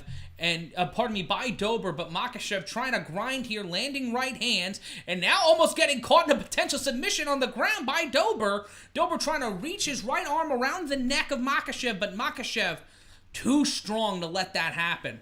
Trying to control the pace here on the ground. On top is Makachev, who's figure forward, his left leg, as he's trying to use his right knee to push and power out. As Dober tries to find a way to stop Makachev from controlling this fight with 2:41 left to go in round number 1. A couple more side punches there by Makachev trying to do anything. Dober holding on with that grapevine in that leg and trying to put his forearm into Makachev. Makachev again trying to squeeze the other foot through to break the grasp, but no dice as Dober continuing to hold on to this defensive posture, not letting go. Some punches to the ribs by Makachev, punches to the head, but Dober still holding on. Makachev looking down at the legs to try to figure it out. Again, tries to squeeze, tries to get the other leg there to break the grapevine of Dober, but no dice.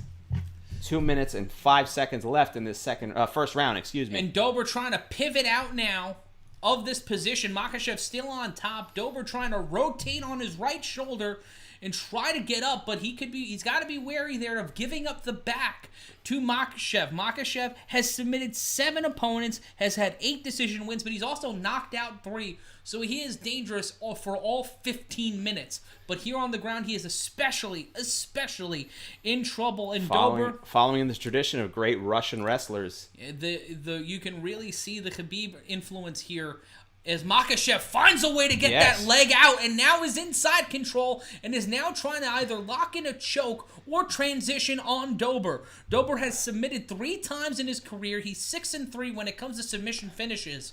So that's a good sign for Dober, but against Makachev, you could see that happening. And Dober looking gassed here at a minute 8, breathing a little heavy, with Makachev controlling the now in full side control and now trying to go for a Kimura with Dober planted firmly on his back. Dober trying to twist over, trying to get up on his feet, and now in a mount position, now gets the back. Dober giving up the back to Makachev. Dober trying to get up with 49 seconds left to go. Rotates around now on his back again is Makachev trying to control, trying to go for the mount, and now inside control. 40 seconds left to go in round number 1. A lot more action in this first round than all 3 rounds of the last fight. Yeah, a dangerous position. Dober realized that he gave up his back. Again, gave it up again, trying to twist out of it. With 30 seconds left to go, dangerous game for Dober. Rotates, spins right back up, gets the arm! Makachev gets the arm and is now trying to go for the arm bar. He has the arm bar. Dober trying to fight out of it. Dober trying to push the knees apart. That arm bar is cinched in. Dober trying to fight out of it. And now Dober picking up Makachev, trying to slide out of it. And now it's turned into a variation of a Kimura, grapevining the arm, and Dober finds a way out of it and will survive round number 1. Wow. Dober was so close. I mean, Makachev did not let go of that armbar until the very end. A dangerous situation. That could have been very bad. Had to push his shoulder to alleviate the extension that Makachev was trying to create there. And let's go to the corner. Your mother Trebek saying he could probably get Chris Isaac to follow us. Why not? Let him know that somebody's crying. I'm having some trouble with my sound. It's not working. All right, so I cannot get you what the corner is saying at the moment. Eric went to high school with Data from the Goonies. Dana from the Goonies? Dave Roberts, manager of the Dodgers. Banged your mom? A friend banged him. Oh, a friend banged Dave Rogers? All right, fair enough. Good. Go Dodgers. Let's see here. Look at the highlights. He gets that arm bar and gets the legs, and then smartly Dober was able to try to squeeze out, but I think it's weirdly he wiggled his way out of it so that Makachev couldn't get both legs across the chest, and that's the only thing that saved Dober, was by spinning out of that, Makachev was not able to get full extension. Otherwise, he would have been in a terrible situation there. And the round 2 starts up. Here we go. Currently, I'm drinking Jim Beam and Coke for those asking as we start round number 2. Dober a little more aggressive here, trying to get Makachev to eat a few shots right and left by Dober, landing a few, but Makachev landing a little more effective, and a knee by Makachev met by a left hand by Dober. Takedown again. That single leg by Makachev, but Dober finds a way to get out of it, and now trying to take him down, almost a hip toss by Makachev as Dober's pressed up against the fence, and there's the takedown by Dober, but he's on his back, and Makachev... Well, Makachev swept that leg to take Dober right down. Makachev on top of Dober. Dober holding him close to avoid anything here. But Makachev trying to push off the cage. It kind of looks like he's got his toes dug in the cage. Yeah. I don't know if the referee's going to step in there for a second. Some side punches from Makachev, who again is on top of Dober here, and there's 4 minutes left in this round. That's not a good situation from Dober. Some more side punches from Makachev. And now just grinding the forearm Makachev did against the face of Dober. Giving him a face wash, too. Trying to make him a little 10% less pretty. Makachev using that strength and that power to keep Dober down. He's wiry. Like, that's the thing. It's an unassuming power that Makachev has. And now trying to go for a Kimura is Makachev as Dober pushes his foot off of the fence and now is sat against the fence. As Makachev trying to take that right leg and get him right down. Makachev had the same plan, was to get side control, and Dober smartly got up against the cage to avoid it again. And Makachev having both of his arms scooped under the knees of Drew Dober, trying to drag Dober out. Basically just trying to drag your child out of a situation where they're having a temper tantrum. Drag him out of the Rite Aid or the supermarket here, but Dober holding on. Dober getting the left arm of Makachev, maybe trying to pull a submission, but it's an awkward angle for Dober, who's making Makachev work. But every every exertion of energy. It's a two-way street with 2:47 left to go. And now Makachev grapevining the legs of Dober and then lighting Dober up with 2 rights to the body, a right to the head, and then a left to the midsection. Now 2 shots to the head with the left by Makachev. Makachev now driving his head into the shoulder of Dober, trying to force Dober onto his side to try to pull it again, try to pull a key lock, maybe pull a Kimura. Well, it's very strategic almost. Dober was sitting up against the cage, and the first thing Makachev wanted to do was to completely get him on his back. And then the next step here seems to be that he's going to try to get side control again, but Dober is really fighting him on it. Gene USMC saying someone at his firehouse banged Alanis Morissette. Oh, nice. Another person in the chat saying they had a friend of theirs who she hooked up with a Joan Jett. Oh. Mazel tov. Mazel tov. And Dober on his back again. Makachev in complete control. Under 2 minutes left to go in the round. Controlling the side is Makachev. But now Dober on his back trying to hold Makachev in place. Just stop the perpetual motion machine that is Makachev on the ground.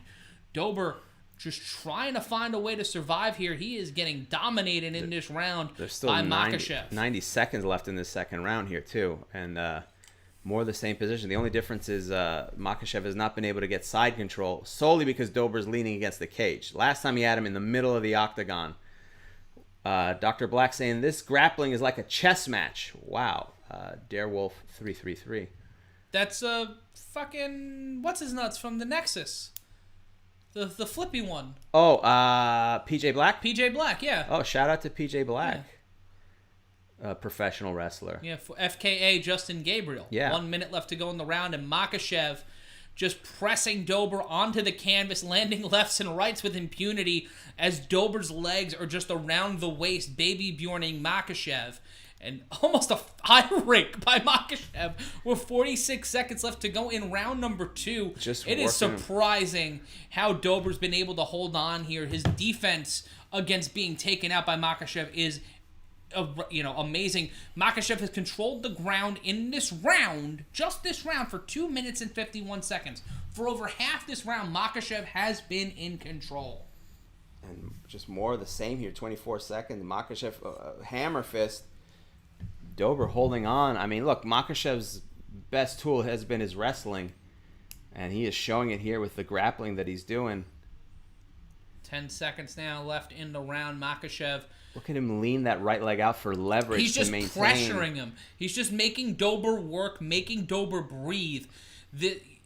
And then that's the end of the round, and Dober and Makachev show each other a little bit of respect as Dober walks to the corner. It's 2018 right now. It could be even 2017 after that round. Dober in a lot of trouble here, Harry. He's got to try to find a way to finish this fight. And he's got 10 knockouts on his record. So are they having less coaches in the cage? I believe because of COVID compliance, there's less coaches, there's less. So that's why now they have the stools turned around in a different way. Usually you would have the stool against the cage, with your back against the cage. Now they have it where they have you sitting facing the cage due to COVID compliance. This is something we want to paint the picture for you guys. They show the highlights, and the highlights are all Makachev sweeping the leg, going for the takedown, and just dominating Drew Dober here. And a shout out to Chris is thanking us for the plug for his dog shelter during UFC 258. Of course, man. We're really happy to help out, and we're really happy to support dogs and have them find homes. Listen, we love dogs. Man's best friend for a reason. They are loyal. Let's see here. So no corner conversation, just highlights here. But Drew Dober has to do something to shake up what is going on here in this third and final round, because he is not in a good position as far as points go. He cannot possibly be. Dober trying to come straight at him, gets caught by Makachev in a Muay Thai, gets a knee to the midsection, and now it looks like Makachev's about to Tazplex him. Dober trying to fight out of it and gets taken down.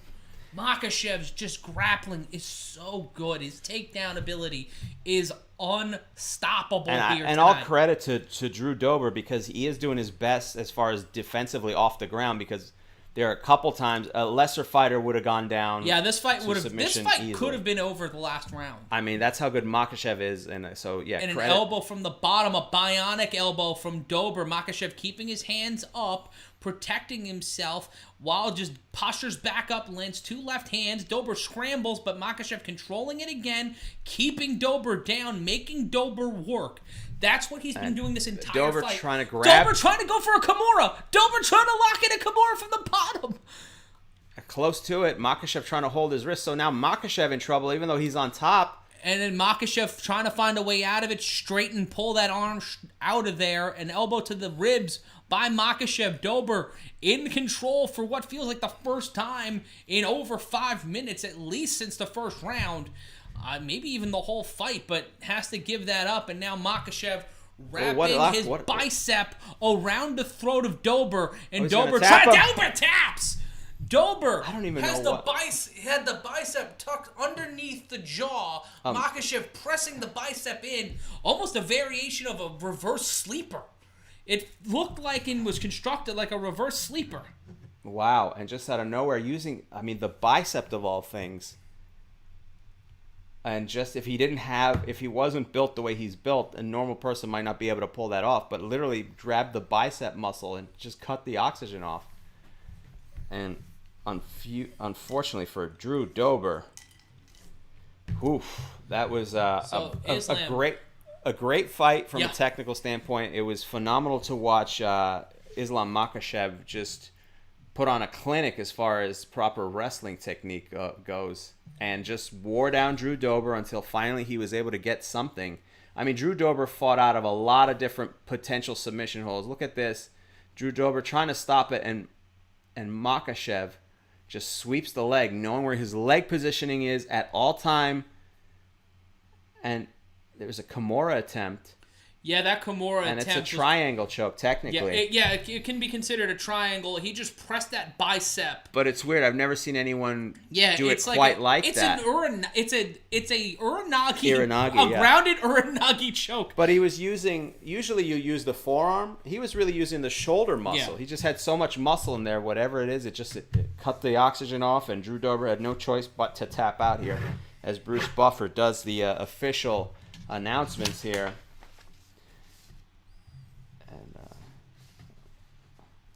See, Makachev will move to 19-1. Bruce Buffer, ladies and gentlemen, the winner. 1 minute and 37 seconds of the third round. Winner by submission through an arm triangle. Islam Makachev. Gene USMC saying, I believe it's called the Hucklebuck. And if you were looking for what my art looks like, if you're looking for an example of my art, I just put some up at my Twitter. M. Ryan Consulting. Jonathan Ron Cohn on Twitter just said, send it to anyone as a giveaway. Just send the proceeds to the Wounded Warrior Project. There we go. We certainly will do that. It's a great cause. Shout out to Wounded Warrior Project. And let's see, the Makachev, Team Makachev, Steve-O had tweeted, and it's always great to quote Steve-O, but he said that Team Khabib said that Makachev was one of the best lightweights in the world. Yeah. Now I'm a believer. Yeah, that and was it's hard not to be. That was very impressive and just methodical too. It wasn't every move had a purpose behind it, and you don't always see that in the moves. Sometimes you're just doing whatever.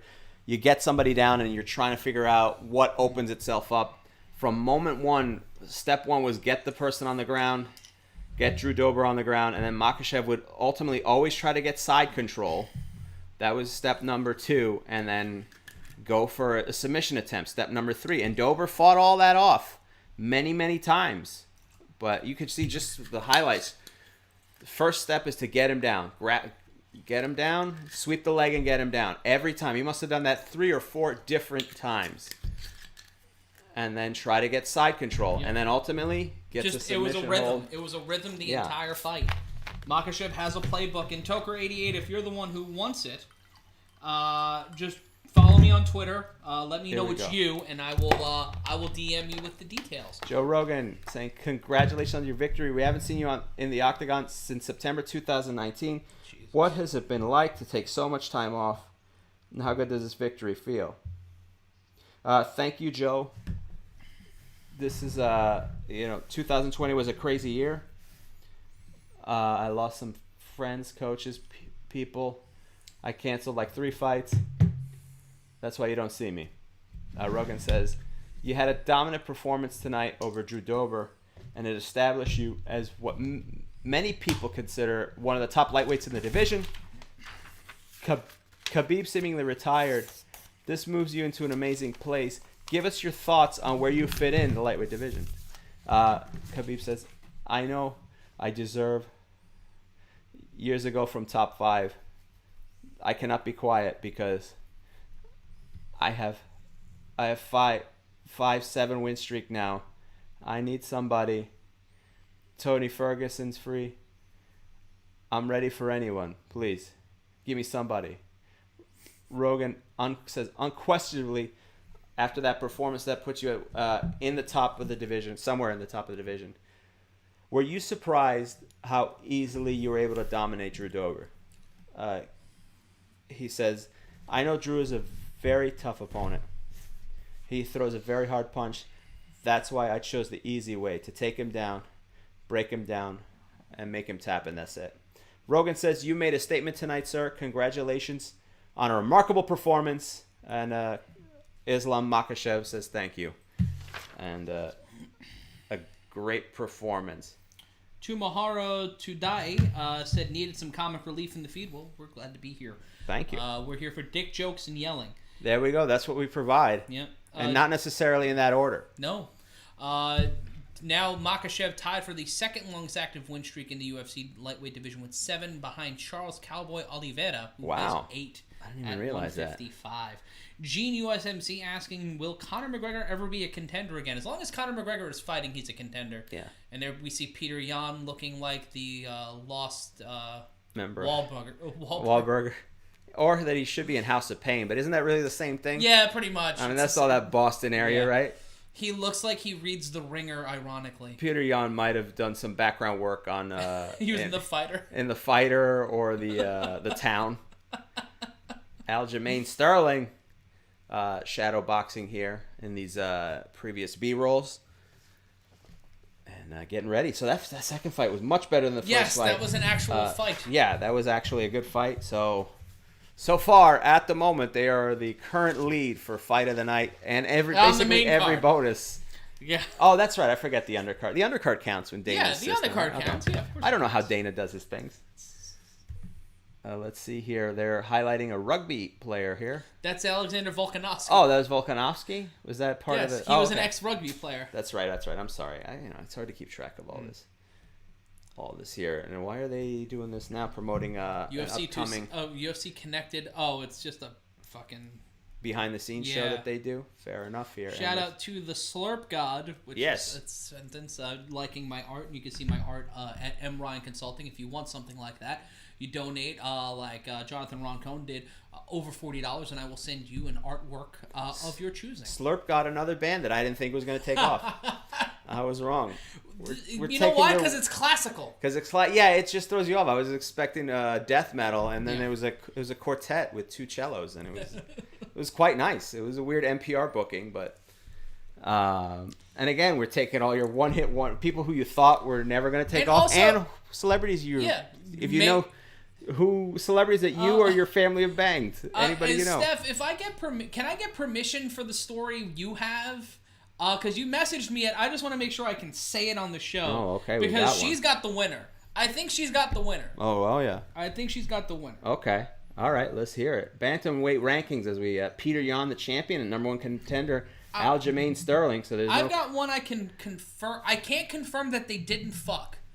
But my mom did used to work for the old Cleveland Browns owner, Art Modell. Oh, wow. Okay. My mom worked for Art Modell. I don't know if she fucked him. Also, she said, this is a quote from Steph, yes, I don't care, haha, my mom is dead, who gives a fuck? Oh, that's right. I know this story. You tell it, though. Hold on, paid programming, my best friend banged Charles Grodin. Wow. That's a good one. What year, though? Are we talking Heartbreak Kid Charles Grodin, or are we talking CNBC talk show later years Charles Grodin? Midnight Run Charles Grodin? Midnight Run Charles Grodin, you know. Stephanie Sotilli, her mother, right. fucked Peter Boyle. Oh, wow. Yeah. The dad from Everybody Loves Raymond, the Frankenstein from Young Frankenstein. Right, and the best man at John Lennon's wedding, right? Really? Or John Lennon was the best man at his wedding? One or the other. It's very odd either way. But Peter Yep. Boyle, or what about the time she tried? Her mom tried to fuck Jack Nicholson. Oh yeah, that was not successful, so I guess it doesn't count. No.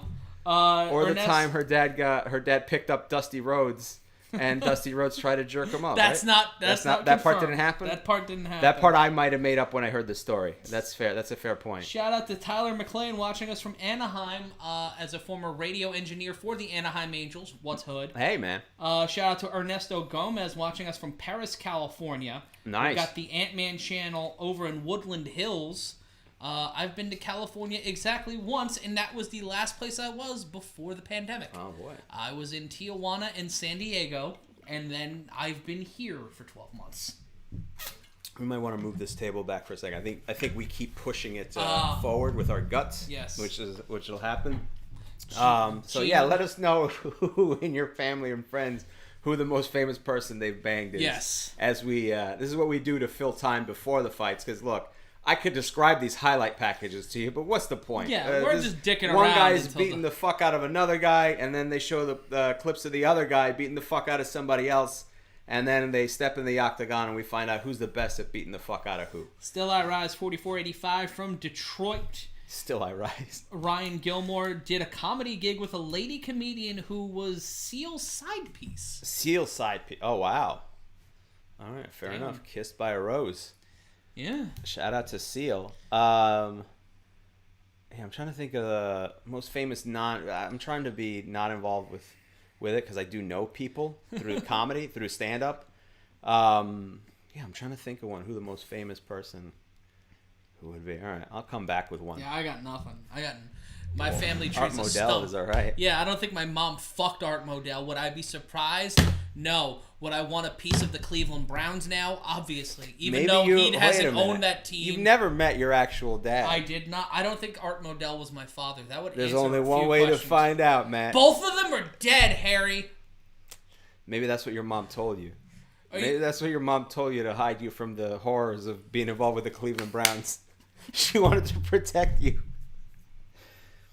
What you have to do is, what's the name of their stadium now? You just got to go up there, you got to go up there. He doesn't. Oh, he hasn't owned the team since '95 when they moved to Baltimore. Baltimore. You got to start somewhere, and why not show up where what's his name is doing those State Farm commercials or whatever, at home with Baker Mayfield. You show up to the stadium, you start knocking on the thing, you handcuff yourself to the stadium, to the front of the stadium, and ask for a DNA test from Art Modell.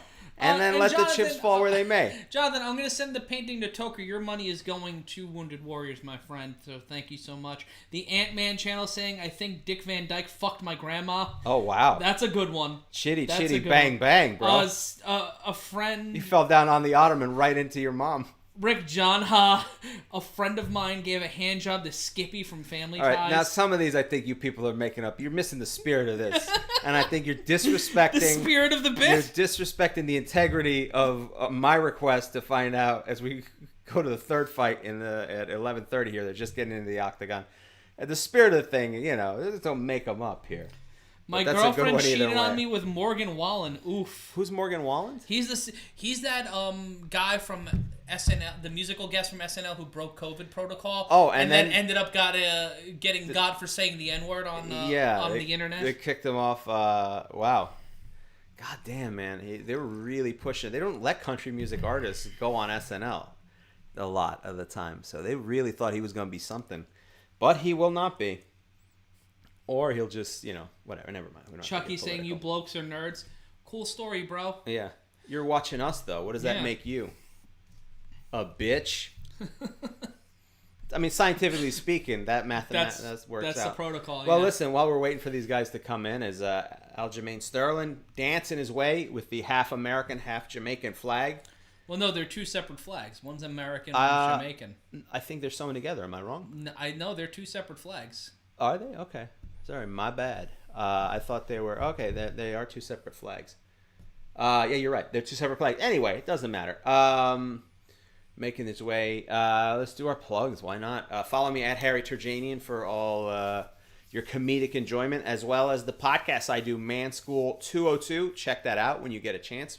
That's sex and relationship advice and comedy from myself, Dante Nero, and Andre D. Thompson. So... You can just find me on the internet yelling at things. I will be back with the A7FL this season, so if you want to hear me call football, that starts April 10th on Twitch and Facebook Watch. Look up the A7FL. My column is up at a7fl.com. Aljamain Sterling with the second longest active win streak in UFC Bantamweight division history, currently in the Bantamweight division with 5. Fourth most wins in Bantamweight history with 10. Third largest strike differential in UFC Bantamweight history plus 2.82 per minute. Harry's got 5 straight wins, with the most recent one being a submission over Corey Sandhagen back at UFC 250. His last loss came 4 years ago when he was knocked out by Marlon Moraes. Wow. All right. That's a long time. Again, 2 presidents and a pandemic ago. All right. This is an entire Billie Eilish ago. Sean Bowser saying one of his friends fucked someone from Devil Wears Prada. The band or the movie? The band. Okay. My great aunt fucked Robert Duvall on set. Oh, now I want to know which movie. I want to say it's The Godfather, but it's probably like one of the lesser ones. And again, which time frame? Yeah. Either way, you can't do wrong. It's Robert Duvall. He's a legend. You got it. If you get the chance to fuck Robert Duvall, you got to take that opportunity. Brandon Glover saying his mom was with Steven Tyler. That's a good one. Dude, a lot of moms were with Steven. A lot of people's moms were with Steven Tyler. Oh, no. My ex-girlfriend left me for the lead singer of Saucin. Ant-Man, I owe you a hug. Saucin? Which one? It's an emo band. Saucin. Oh, I've never heard their music, but just yeesh. This has just become group therapy. Man, listen. Somebody's got to fuck these semi-celebrities. Why shouldn't it be... I mean, the Robert Duvall, at least that's But they're being left for these people. Oh, that's true. Like, I would probably want to hang out with Ant-Man more than the singer of fucking Saucin. Listen, if your girl leaves you for Saucin, you're probably better off. You know what I mean? If there are many fish in the sea. If that's the train that came to town, as Petr Yan is making his way out into the arena, representing... Is he coming out to Good Vibrations? I don't know. Is that what He looks too much like a Wahlberg. Like, he looks like Donnie Wahlberg, and it angers me. Oh, I thought you... Let me see what... I'm trying to hear what they're saying, but it's going to be hard. It sounds like some Russian hip-hop. Sorry. I don't know. But Petr Yan representing Russia with the red, white, and blue. The Kremlin's favorite fighter for right now. 15-1. Petr Yan. Peter with only one E. That's how you know he's Russian. Extreme, bro. Too extreme for 2 E's. And it's his first defense of the title since beating Jose Aldo by TKO back at UFC 251.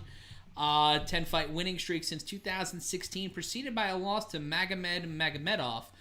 He's got wins over Uriah Faber by knockout, decisions against John Dodson and Jimmy Rivera. In his last 4, he's knocked out 7, 1 submission win, and 7 decision wins.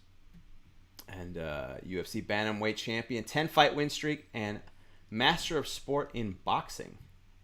What does that mean? What do you mean? He's a master. What is master of sport? I'm sorry. That's like Russia's highest athletic honor. Got you. I'm sorry, but doesn't Vladimir Putin have like 17 of those? Which one is valid? Didn't he score 8 goals in a hockey game one time? Yes, a celebrity he did. Hockey game? Shout out to Jonathan Roncone donating another $5 to the cause. Much appreciated. Alex Eddy saying Jan is going to drown against Sterling in the deep end. You know what? I made this prediction on Wednesday. I'm going with Aljamain Sterling. I think Aljamain Sterling is going to get the win. Petr Yan's one hell of a fighter. But I'm rooting for the New York guy here. Well, listen, let's look at the tail of the tape. It's got the makings of a good fight, let's be honest. But let's take a look at the tail of the tape. Jan only 28, Sterling 31. Jan with a half-inch reach advantage of 5'7.5". Aljamain Sterling coming in at 134.5 pounds. Jan at championship weight at 135. Jan a 67-inch reach, but Harry a 71-inch reach for Aljamain Sterling. That reach is going to come heavily into play here against Jan, who has knocked out 7, has only 1 submission win, and has gone to the distance 7 times. But this is his second time in a championship fight, at least in his last 2 fights. This one going for 5 rounds in the UFC Bantamweight division.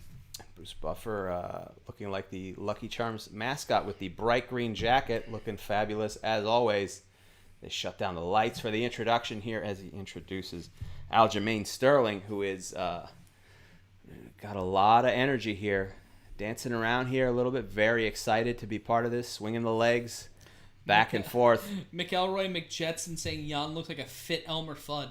Kinda, yeah. That's a good badass. one. If like Elmer that. Fudd worked out. Yeah. If he was really intent on catching that rabbit and putting him in a Kimura lock. Aljamain Sterling, very, very loose, feeling very excited to be there. You can get a good sense. Flexing the guns. Pounding the chest. And now the introduction of the champ. A little more stoic. Dancing around a little bit, but just getting ready here, warming up. The Vegas odds, he is a minus 130 favorite, according to DraftKings. At 15-1. As we see, any more celebrity fucks we got on the thing? Gene, all you gotta do is click the super chat button if you want to donate. If not, you can actually donate at paypal.me/felt fundraising. That's paypal.me/felt fundraising. Brandon, thank you so much for donating $20 Canadian. That's from Brandon, donating $20 to the cause. Much obliged, appreciate much appreciated. Shout out R.I.P. Walter Gretzky. Salute to the hero. Who's this ref again? Do you know? I The one forget. who looks like a thinner, tiny Zeus Lister. Yes, he does look like Tiny Zeus Lister. Rest in peace. Myles Garrett, excited for this championship fight. And hold on. Aljamain Sterling was just grabbing his jock for some reason. I don't know if he was showing off or just adjusting here, but I don't know. I'm going to get this one in really quick. Stan SPB did a top female singer on top of Stevie Wonder Steinway and broke it during a record release party at my studio in the 80s. nice. God Respect. bless. Low kick by Sterling missing. Both a lot of nervous energy here in round 1 of 5 for the UFC Bantamweight title. Sterling with a kick to the midsection, pressing Jan here. Another kick to the midsection, a variation of a savate kick to the knee, and Sterling leading with that left hand, with that right hand, throwing a right jab, a feinting right jab, and another low kick by Sterling. A couple shin kicks. God. Sterling coming out quick so far, but Jan staying very focused, controlling the center of the cage at the moment. And another attempt by Sterling going forward. He's landing some strikes. Hand. And now Sterling tried for a takedown attempt after a looping right hand by Jan. Both men still standing, but Jan getting pressure to the fence by Sterling, who has been slowly accelerating the gas pedal. An right uppercut and an overhand left by Jan, not landing. Sterling continuing to land strikes at will because of his reach, and a knee to the head by Sterling to Jan, but Jan eats it and keeps moving, but he does look hurt, Harry. Oh, and he continues chopping him down with those kicks. I mean, Sterling just pushing him around the cage. That reach is a huge advantage here in a smaller cage. It cuts things down. The less space gives Sterling the ability to get more pressure, try to land these strikes, utilize the reach. Jan's got to get inside, lands a beautiful body kick, misses hard with an overhand right, and Sterling kicks to the body. More front kicks from Sterling. He's setting up those front kicks, going for 1 or 2 shots with an overhand left or right, couple of hooks. Very good positioning, though. He throws the kicks, and he does not... Jan catches the leg. Jan trips him down, and now Sterling on his back, and Sterling almost kicks out the knee of Jan, and now trying to utilize his legs as Jan just chops at the wood. Both men in a bit of a standoff. Sterling will get back to his feet. Jan does not want to go to the ground, does not want to fuck with Sterling, who has 8 submission wins. Gotta finish that sentence. That pause is a big one. Knee from Sterling. I was trying to pull up the stats. Yeah. Knee to the body. Sterling's back against the fence and presses away. That comma is all the difference in the world. Sterling throwing some combinations here. Jan just trying to get a little focus here. He's been barraged. More punches by Sterling. Sterling not giving up here. Trying to take down Jan, but Jan holding on strong. Trying to scoop it up, and he gets the takedown. Has the legs of Petr Yan, rolling him up in a ball, almost fetal positioning him. And now trying to go with those hammer fists, and now Sterling trying to pull a submission knee to the body by Sterling. Sterling now pulled into a standing side control, trying to go for a takedown is Jan. Jan trying to slow the pace of this round down. We are only in round number 1 with 2 minutes and 14 seconds left to go in an eventful round number 1. 5 rounds for this championship fight. Now both fighters kind of resting. Jan leaning on Sterling against the cage here, but it's front to back here. But this is what Jan wanted, and throws a big right hand into the jaw of Sterling. That's what he wanted. He wanted to slow the pace down, and Jan gets Sterling with a right hand and sends him down. He looks a little shaky here, but he's back up. Both fighters to center. Spinning back elbow does not land by Sterling, but Sterling back into this fight, even though he just ate canvas less than 15 seconds ago. It looked like it affected Sterling for half a second, but he seems okay now. I think it was more of the shock and awe of it. Yan packs a punch. 93 seconds in and a leg trip. Another one. Another chop down by Yan. By Yan to Sterling. Sterling almost taking him down with a leg whip. And Yan lets him back up because he does not want to wrestle with Sterling. Shout out to Gene USMC donating $5 to the cause. Thank you for your service, sir. Combinations here from Sterling. A Muay Thai knee. Trying to sweep Yan. Yan catches the leg. Then he sweeps Sterling. He had him in an abdominal stretch, and now Sterling trying to go for a body lock in north-south side control somehow. As Grapevine the head of Petr Yan punches right into the rib cage, and now Yan in top position. He is in control and will let Sterling get right back up. Will back away, and with Sterling's back pressed to the fence with 45 seconds left to go in the round. Kick by Yan, and Sterling keeps going, almost taking out the knee was Yan, and now it's a hockey fighting in a phone booth. Yan has the back of Sterling. Sterling trying to find a way out of this one and try to win this round that has been back and forth, and Yan with an emphatic drop on Sterling's head. And trying to go for a choke, a rear naked choke. Sterling is giving up the back here, but maintaining the hand control. Petr Yan almost suplexed Sterling, almost broke the man's neck, and now Yan trying to take control here with 10 seconds left to go in the round. Trying to get Sterling trying to hold the arms, and then Yan gets up, squeezes out Sterling, going for a couple punches, 2 seconds left. Spinning back elbow, and then almost a rabbit punch by Yan, almost clocking Sterling in the back of the head. And Sterling's corner man with the biggest dookie chain I've ever seen in an octagon ring. That's Sterling's chain. The first part of that round was great. Your movement is perfect. The running is killing. It's he's getting him on his bicycle. Yan is on his bicycle. There we go. And that was all we got. Flying knee that definitely connected with the side of Petr Yan. I don't know how that didn't knock him out. And then Petr Yan gets swept down, lands on his knee in a weird way, but doesn't do too much damage. Ooh, a right cross from Yan that knocks Sterling right on his back. That almost murdered him. And then we see the suplex here, that takedown, bracing it with his hand, but that neck and shoulder driven right into the mat by Petr Yan. Lands on top of his head.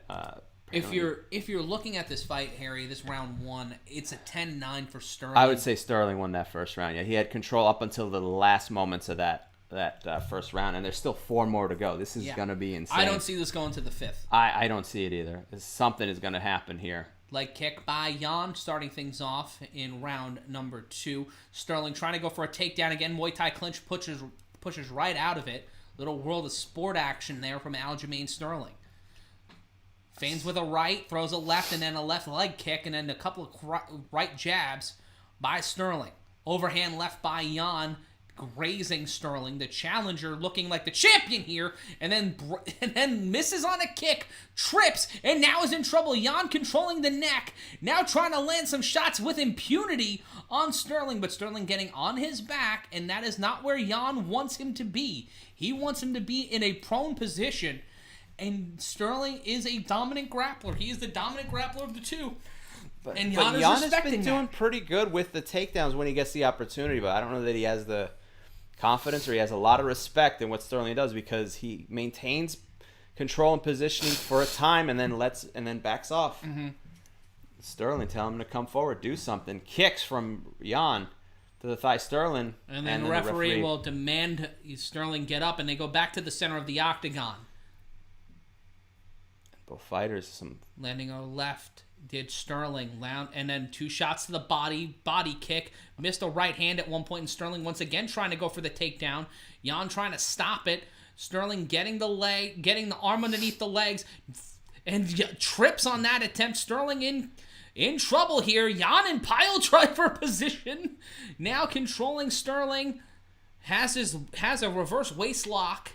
With Sterling's head planted in the cage here. I don't know if the ref is going to make him get off. Yeah, his foot is dug in that gap between the octagon fence and the mat, but Sterling on his knees back up to a vertical base, trying to secure that takedown as Yan blocking it with his left hand. Some great positioning from Yan to keep his leverage feet against the cage. It didn't allow Sterling to do much except waste energy, and Sterling still trying to get up. from that pile driver position. This is a huge energy dump for both fighters, but more so for Sterling, who's trying to work here and gain that takedown. This round right now has been Jan's to control because Sterling has opened up opportunities, a couple of slips, a couple of dips here and there, and just really trying to stay alive here with the champion turning the tide, but Sterling gets the takedown, if not for a moment, and now has the back of Jan, and Jan pulls away, trying to avoid a knee to the head and now into a grapple. Both will pull away. Jan breathing heavy here, and Sterling once again trying to put the pressure on, use his size, use his reach, and try to control the champion. And the same positioning here as Sterling is underneath here, but he's pushing Jan against the cage. You can see Jan breathing fairly heavily. Now Sterling trying to wiggle around and perhaps trip Jan up, get him down on the ground. Jan is aware of this. He is doesn't have the energy to expend, so he's being very careful here. You can see Sterling trying to wrap, and he does have one of the legs off the ground, trying to trip the other. Jan in a bad situation here, hopping on one leg. Sterling has the other leg. But Jan with the free hand trying to do a couple hammer fists, punches to the ribs, rabbit punches, more punches to the ribs. And Sterling just holding on to that leg, a foot stomp onto the left leg of Jan, just that foot stomp. Well, that just can't feel driving nice. The ball of that foot into the toes of the champion as Sterling continues to hold on to that leg. Sterling very patient as he takes those hits. I think he's trying to sweep. Once he gets him down, it'll be a bad position for Jan if it happens. Jan with his back against the cage here still. And you could see how heavy both of these fighters are breathing. Jan breathing on top of Sterling. Trying to grab the hands to maintain control, maybe so that he can get that foot back on the ground. And he does. Jan has both feet on the ground. Knees to Sterling. Sterling again tries to take that leg. He's going to pull him by that leg. Gets him away from the cage. Tries to sweep that left leg. Almost bionic elbowed Jan in the head. And both of them will pull away and go to the center of the cage. Jan, once again, in a more prone position, but landing some devious strikes. And a spinning back elbow by Sterling not landing. Jan flashes of brilliance there. But it's been that draining. It's been that energy dump for both of these fighters. Muay Thai clinch and a knee by the challenger. Elbows by the challenger meeting the gloves of the champion. Spinning back elbow or spinning back fist not landing by Sterling. Jan trying to take the back, gets a takedown, and maybe trying to pull for a submission here. He might be trying to pull for his second submission win with 13 seconds left to go. Trying to pull the back is Petr Yan of Aljamain Sterling. Sterling on the gets right back up, but has his face pressed up against the fence as he tries to find a way out of this here, in a bit of trouble as the end of the round will come, and Aljamain Sterling will survive that one. It is now even, Harry. I would say 18-18. It is 19-19. He's exhausted. You could see Aljamain Sterling leaning on the cage, waiting for that stool in his corner. How do you feel? Breathe. This is your fucking time, says Aljamain's corner. I've beaten this guy 10-1. He's looking for one big shot. The more you mix it up, the less he does. Deep, deep. Breathe deep. And now we go back to Jan's corner. It is in Russian, so I'll wait for the translator. 1-1. Remember when you were a little kid this morning? What? I misheard that. I must have misheard that. There's a lot going on in these corners. And the official with the maroon jacket says, break it up, let's go, enough of this. Gene USMC asking who's controlling the action. In that round, it was 70-30 Jan. Jan had a lot of control of that. Sterling was trying to be very methodical. Well, I might give it to Jan for that, but it wasn't by much. I think it's 10-9 Sterling, 10-9 Jan. This is going to be a deciding round. A low kick by Jan. In the center of the octagon, right hand, right jab landed by Sterling. Kicks checked from both fighters. 2 straight rights, 3 straight rights. Great combination there by Aljamain Sterling. 3 right jabs, just right to the eye and missing with that left hand. Jan playing keep away, but eating a right and then a quick kick to the body by Aljamain Sterling. Trying to go for a trip was Jan, trying to go for another takedown, score some more points. Left hand to the body by the champion. Jan. Overhand right landed by Sterling and needed a body by Sterling. Jan much more aggressive as far as the striking goes, going after Sterling and not waiting this time around. Another left hook landed. He's trying to match the intensity. Right up, left uppercut, pardon me. A knee blocked by Sterling, but had to eat that left uppercut from the champion. And now catching that leg again. Sterling's got to be weary of throwing that right leg. He's been caught on it multiple times now. Right hand to the body by the champion. Missing with that overhand right. Gets tripped down. Knee to the face by Sterling. Grappled, knee to the head. And a left hand by the champion. A lot of aggression. A lot of pressure here from both fighters. And we get our first dick kick. And Jan saying ready to go. Jan's all right, though. He cup checked it. Make sure he had both of his balls. And we'll move on here with 3:42 left to go in round number 3. And a lot more, like we said, a lot more aggression from Jan, landing a lot more strikes. Sterling trying to figure out a way to take Jan to the ground. I mean, he's throwing some combinations here of his own, but not a lot of power in them. Brendan Glover, Canadian money also matters. That counts. That's true. And it might, depending Canadian on the now. day, it might be worth a lot more. Here we go. Oh, Sterling trying to take Jan down again. Maybe he doesn't have the energy. He didn't go in for a knee from Sterling. And Jan now landing these combinations and Sterling trying to protect himself. Overhand right landed by Jan. Trying to open up the body is Sterling. Tried to go for a knee, tried to grapple, did not get it there. The champion feeling a little confident here, finding a way out of the combinations by the challenger. Overhand right landed by the champion, then a left hook. Tried to go for a takedown to Jan. That was stuffed by the challenger. The challenger gets tripped takedown. And Sterling in trouble. Ate a couple of shots from Jan. And we're back here. And Sterling just lounging. It looks like he's lounging, but he's done this a couple times. I've seen it where he takes his hand and puts it on the back of his head. Almost either... Is maybe he protecting his head? Yeah, I think he's trying to keep that back. I don't think it was showboating. He could be cradling his neck just in case Jan tries to come down with a strike. Sterling once again shooting for the takedown. Jan traps the left arm with his right arm. But he has Jan pinned against the cage. Again, going for a takedown. Ooh. Missed with that head kick, but barely, Harry. Barely missing it with 2:09 left to go in round number 3 of 5 for the UFC Bantamweight Championship. And Sterling again presses Jan against the cage here, trying to take the leg down. He's got the right leg, and he's going to try to trip the left leg here to get him on the ground, and that's where Sterling wants it, so he can grapple him. And just throwing some punches here, throwing some punches to the inner thigh, and then switching to the head. But Jan trying to grab that arm and do something. He's hopping on one leg, gets free. Knee. Oh, and Sterling is hurt. It looked like he tore. It almost looked like he tore his hip out of the joint. He spun out, and a trip takedown by Jan again, and we're in the same situation. And now Jan with hammer fists from the top. And then again, that situation where Sterling cradles his right arm underneath his neck, and Jan playing keep away, going for kicks to the leg of the challenger. And more kicks as the Sterling continues to stay on his back, waiting for the ref maybe to get him up. I don't know. And Petr Yan walks away and tells. And as the referee standing him up, we're both stood up here with 1:05 left to go in round number 3. Right hand landed by Sterling, but eats 2 from the champion. Head kick eating the glove of the champion by the challenger, Aljamain Sterling. Sterling keeps trying to shoot those takedowns, and he's been stuffed a lot. Jan has the neck there. I don't know why he didn't go for his submission game isn't as good. Yeah, I mean he could have gone for a guillotine, but both fighters back to the center of the cage. And Sterling not doing what he did in round 1, not utilizing the pressure, not utilizing the reach. He might be too tired.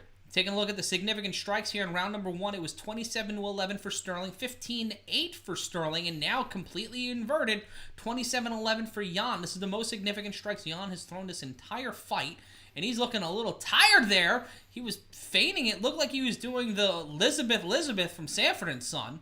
Had his right arm over his heart.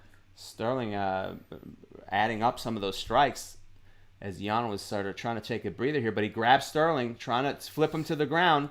Sterling holds on, but now he's down. 2 seconds, 1 second, and we are at the end of round number 3. We'll head in the championship rounds here. As this one, kind of up in the air, Harry. I would give that round to Jan. I would give it to Jan as well. I thought the strikes were more significant as far as quantity and power. I mean, you can see the highlights, just jabs Sterling right in the face. Just cut right through everything. And then at this point, I believe he was trying to sweep the leg, and he does. He sweeps. He steps over and sweeps. Oh, a smart maneuver. In one motion, as Cormier says, it looks like a choke slam because he swept the leg and basically clotheslined him to the ground. And here we go, Sterling's corner. Your punches and kicks, you're doing great. you're looking lazy, though. You got to hit and move, says the corner. And then they break away to promote what's going to be on SportsCenter, which we do not care about. As the referee waits for round 4 here. Both fighters ready. Here we go. Yan needing to back up.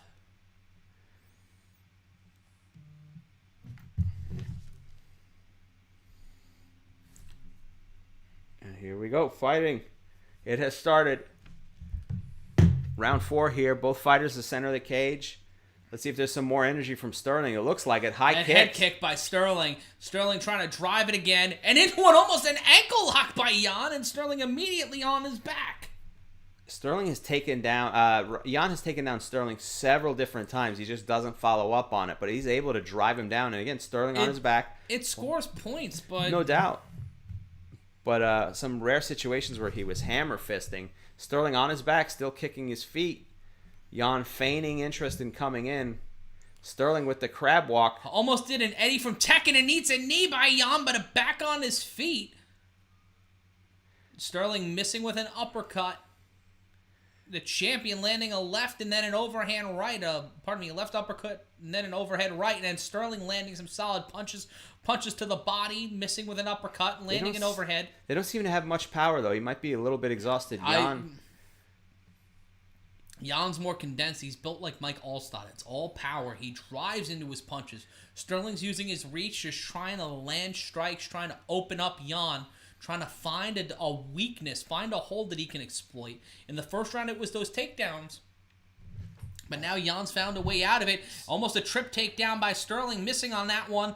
Throwing some strikes here, throwing some heavy leather, or both the champion and the challenger. Another trip takedown attempt by Yan, almost landing that one. An elbow, can't break through the defenses of the champion. A left hand by the champion rocks the jaw of Sterling, who ever since round number 2 has been on his back foot. Needs to drive forward here, needs to find an opening and try to take this UFC Bantamweight title. Both fighters here. Sterling just backing away from a couple punches from Yan. Now Sterling pins Yan against the cage. And putting his left foot on top of the right foot of Yan. Changing positions now. Sterling's back against the fence. And needed a knee and a spinning back elbow by Yan. Does not land. Missing with an overhand right. Gets himself in trouble. Lands a right, does the champion, but immediately 2 lefts thrown by the champion. An uppercut by the challenger. Overhand right thrown by both fighters, both landing. Sterling keeps trying to go for that spinning back elbow and a spinning back fist, and now a spinning back kick does not land, misses wildly on that one. Doesn't seem to have the energy to pull those off. Or he's just trying to see what works. He's just freestyling it now. And Sterling looking a little worse for where he got. He almost reset buttoned. And distance striking, Yan landing 55% of his distance strikes to 31% of Sterling. And you got to wonder how the reach affects that, because Sterling has more reach, so he could take a little bit. He might be throwing more, which is making him less effective. And then a left hand straight to the face of Sterling by Yan. And then another, that almost completely broke Sterling's leg. He almost went backwards and forwards. Well, he tripped him for a second or tried to do the same thing Yan he did in the previous round. Yan tried to go for a trip takedown. That's right, Harry. And then Sterling rubber band-ai'd himself into not falling down.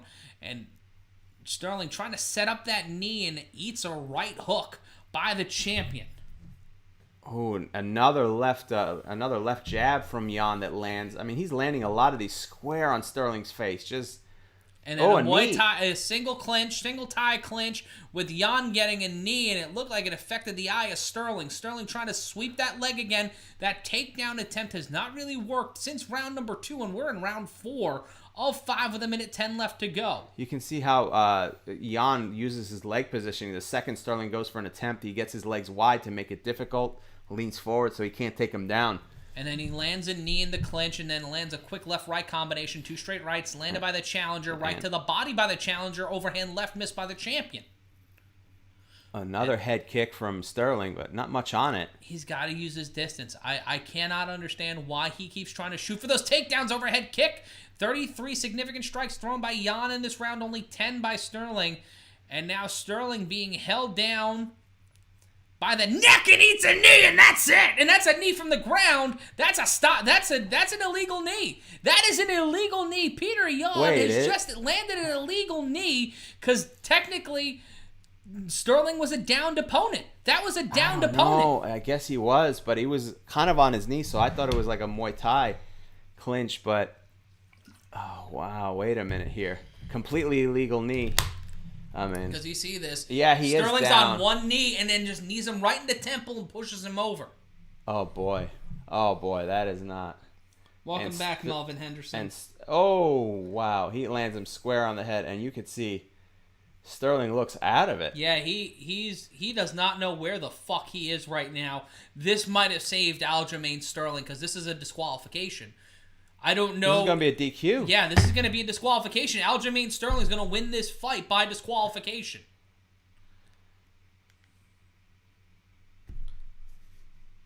They're saying that if this fight is stopped, Aljamain Sterling is the new champion. This is insane. Oh boy! Petr I don't Yan think he was doing just fucked himself out of the title and he doesn't even know it. Just think it was out of instinct, it's out of instinct. Like it's not the same. It's not a level of ignorance, and Sterling is fucked up. He can't get up. I don't know if he's selling. I don't know if this is legit. What is I've never experienced this in covering it. I have less experience than you do. We've seen illegal knees before. We've seen them happen, and we've seen them end fights. It happened with Greg Hardy. We've seen it an innumerable amount of times. So who makes this decision here? Now the fight doctor's in the cage. Yeah, if the doctor calls it, like, that's an illegal knee. So if Aljamain Sterling, that cooked him. That cooked him because you could see Yan pushed him over, and for half a second, Sterling was not on this planet. They're saying he just said, Sterling said, I don't want the fight to end like that. But in the condition he is, Joe Rogan is saying this fight should be stopped. Yeah, this fight's over. Which I agree, because he is glassy-eyed. Yeah, unless he's pulling a Kanja, which I wouldn't expect. No, yeah, he's on his foot. He's laying down on his back. That's it. You got to call this. And the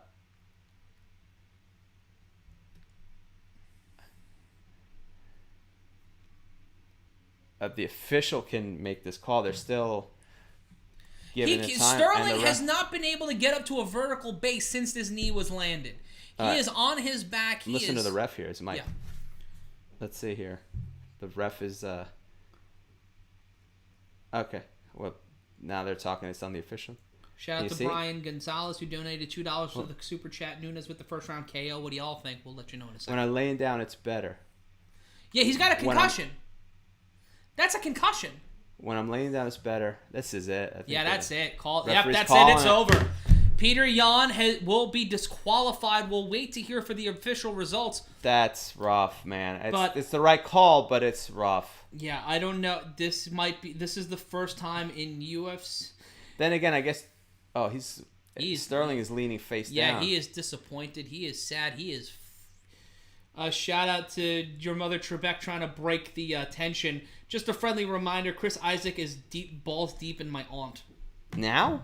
I guess I don't know if it's. We don't know. I mean, I've not got an update from Chris Isaac. Well, I guess we should go over to his Twitter account. Well, Cat's Meow saying, "Don't you guys remember when Jones needs Smith and Smith kept fighting? This is a different knee. Like Aljamain Sterling got knocked the fuck out. He got knocked out, and he is still on his knees." The call should never be on the fighter. Plain and simple. With a shot like that, it's over. Doc does his job and walks in, and it's over. I mean, I think they were trying to do the right thing here, but he's saying he can't even see straight. Yeah, he's got a concussion or something. And he's crying. I'm just because he's so disappointed. This is the biggest fight of his career. He's about to become UFC Bantamweight champion in the first DQ title change in I believe UFC history. Let's see here. They're trying to sit him down. And the ref is helping him sit down here. And let's look at this knee again here. Yeah. This trainer who looks like Tommy Dreamer. But James Barrow just wrapping this all up into Oy vey. Oy vey is. Oh, God. Yeah. Caught him in the temple. He caught him in the temple with that knee. It was so quick. And let's look. They're showing it from another angle here. Yeah, he caught him right in the temple. Yan pushes him over. And at that point, he's just done. Let's listen to Mark Smith say. I said he was grounded. He was still down, says the ref.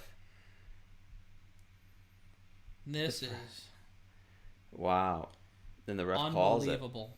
I'm trying to listen. They have the refs mic'd up, which is interesting. So I'm trying to hear what's going on. But it's and the ref calls it. Petr Yan disappointed. I mean, it's clearly an illegal knee. There's no doubt about that. It's just a weird situation. I know his intent wasn't to do. Yan was winning the fight. Yeah, there's no reason he would intentionally do it. I think it's out of instinct, but all that the same. This is disappointing for everybody. Oh, this sucks. And Yan was leading the fight. All right, well, we're getting a decision, so... What does Yan have his fist up? I don't know. Let's see what the official decision is. Let's see here. Dana White holding the belt reluctantly. He looks like... Bruce Buffer is going to read out the initial decision here. He looks like someone who just Ladies and gentlemen, referee Mark Smith has called a stop to this contest at 4 minutes 29 seconds, around number 4. Due to an intentional foul, the winner by disqualification and new bantamweight champion. And you can see the disappointment on Aljamain Sterling's face. That is not how he wanted to win the title, and Petr Yan has just booked it. He almost left the octagon. He is not happy. And I think Aljamain Sterling is trying to take the belt off. He doesn't want it. He doesn't want it. He doesn't want the belt. He drops it in the octagon. And he's just doubles over. Crying. He is not. He is. You can feel that emotion. Well, he's also concussed. Yeah, the other is thing, so who knows and where I really wish that he did not do it in front of the Trojan ad. Oh, that there says, you go. and That's I just, quote, "Protect yourself." Yeah, that's sad and ironic unfortunate. on a lot of occasions here, but he can barely stand up. And he needs help up. He needs to be. Jesus Christ. Wow. Judges had it 29-28. He is being walked out. Yeah, 29-28, heading into round 4. Oh, this is... And they're helping him out of the cage. He's a very bizarre go to the hospital. Situation. He's got to go to the hospital. It's a very weird set of circumstances, but that's why you don't knee somebody. I have never seen a title change on via disqualification before.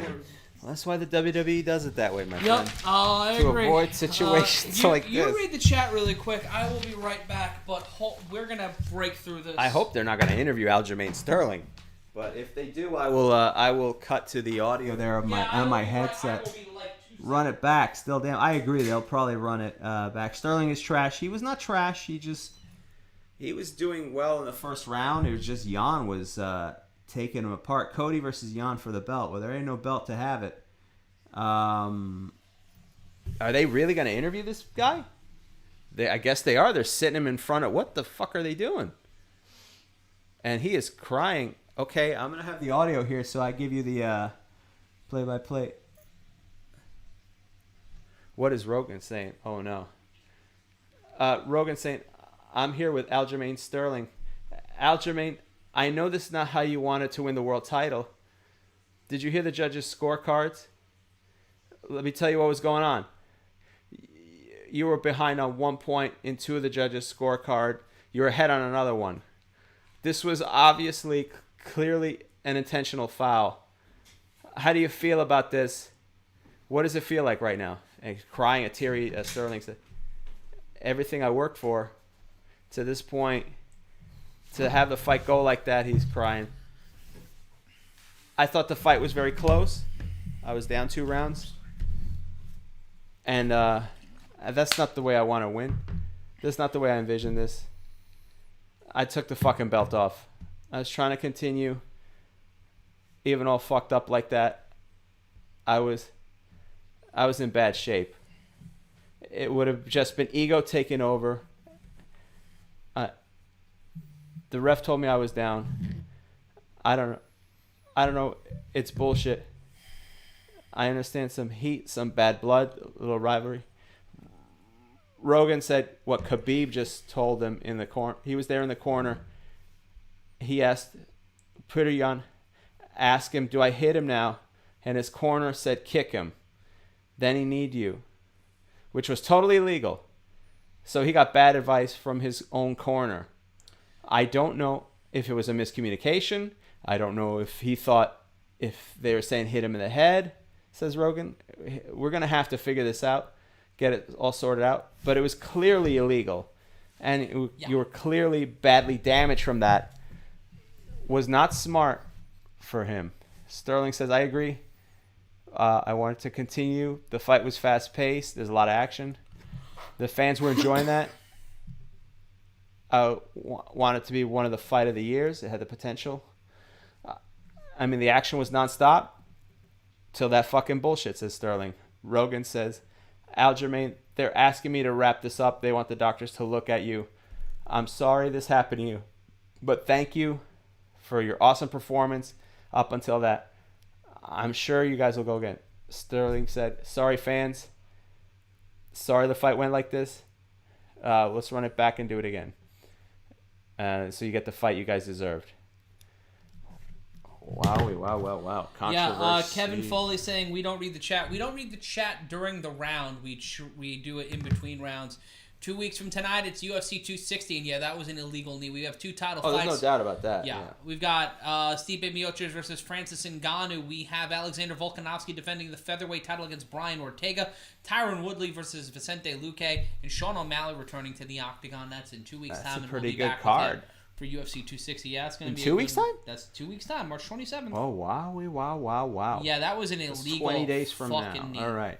Like, for anybody, like, that was definitely an illegal knee. Yeah, there's no doubt about that. It's just very... That also gets us back on time because it is midnight and we have 2 fights left to go. Wow. Late heavyweight rankings: Stipe Miocic #1, Francis Ngannou, the #1 contender, to Stipe Miocic, the champion, followed by Derek Lewis, Curtis Blades, Cyril Gagné, and Alexander Volkov. Thank you.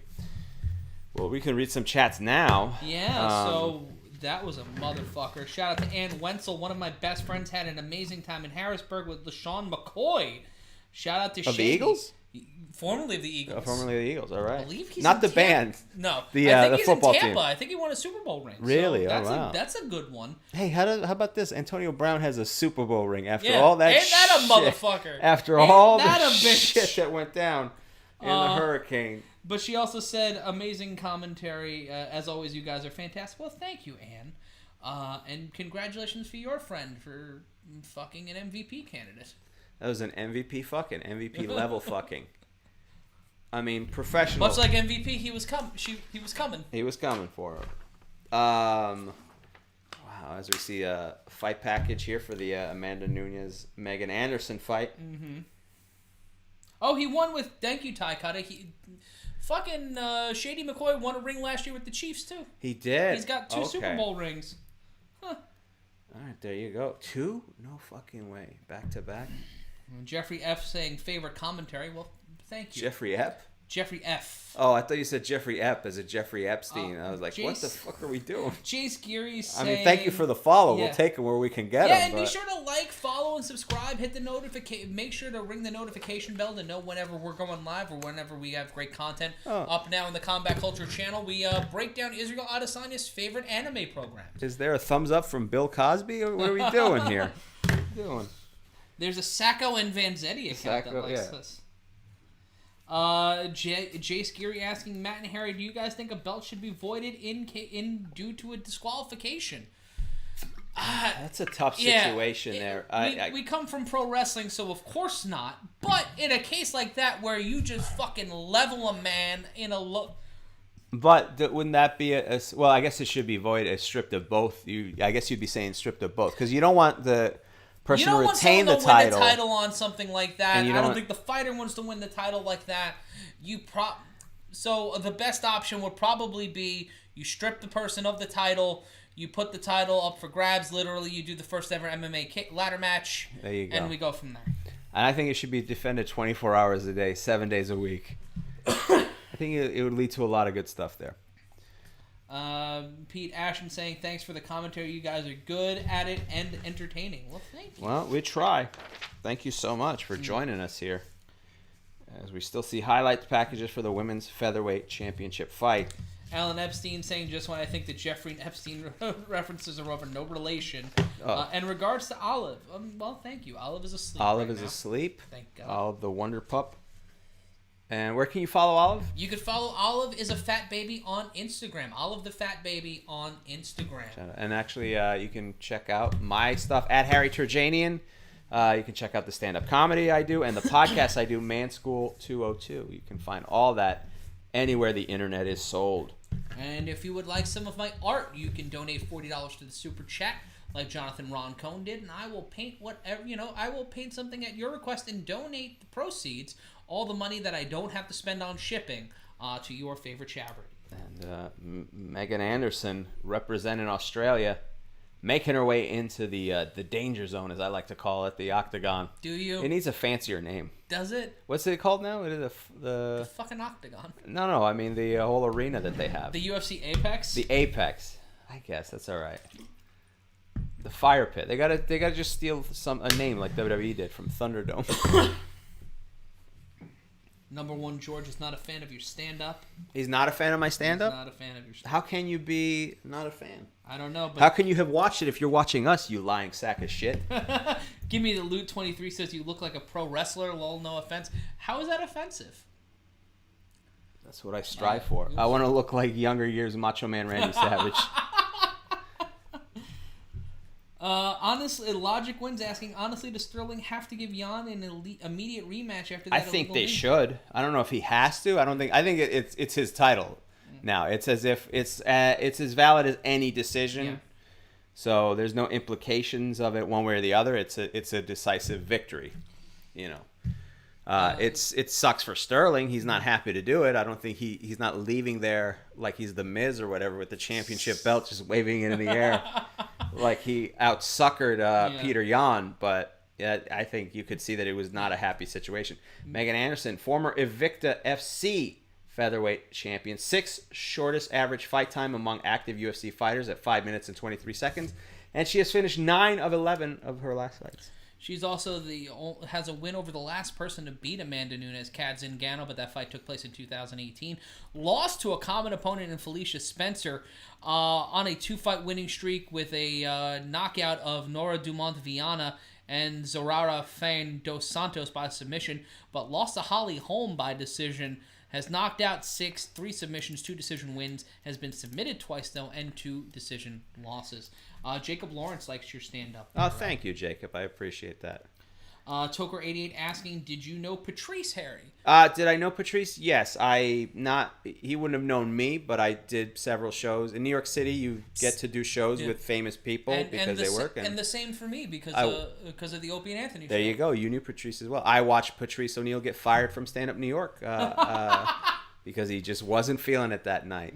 Patrice was very nice to me, but I stayed my distance because I knew that, how Patrice could be. He was one of the most talented comedians I've ever seen. A self-destructive human being. Troubled at times, and I saw him in both ways. I think our chat moderator, Stephanie Satilli, also got to meet Patrice. I think she said he wore a spiffy jacket, and I was like biting my tongue that hopefully, please don't. And he's like, I like that. He took a long pause and said, I like that word, spiffy. I like that. And I was like, whew. Because he could be very sharp if he didn't know who you were. And he did not. Number one, George saying he can do better stand-up than you. George can do better stand-up than me? Yeah. Well, go to your local club like everybody else. You couldn't even open for him, and he knows that we're from... All right, see, now this is just pro wrestling stuff here. I don't even think you believe that. I think you're using jargon that you've heard other people use on TV. And your breath stinks, and your butt stinks, and you like to smell your own butt. Amanda Nunes making her way from Bahia, Brazil. Very intense, as always. Amanda Nunes. Again, watch my stand-up. Make your own opinion. It's all over YouTube. You can also follow me on Instagram and the TikTok, because that's where the kids are. Let's see. It's not a compelling argument to follow you on TikTok, by the way. Oh, follow me on TikTok? Because that's where the kids... Well, that's why I'm on there. I just put up stand-up Shout out to clips. Joe Haskell. I was just asked to do that, so yeah. Oh, just in general? Yes. I thought he had more. There we go. Nunes preparing as we get to an interesting night of fights. Not boring by any means, but except for the first fight.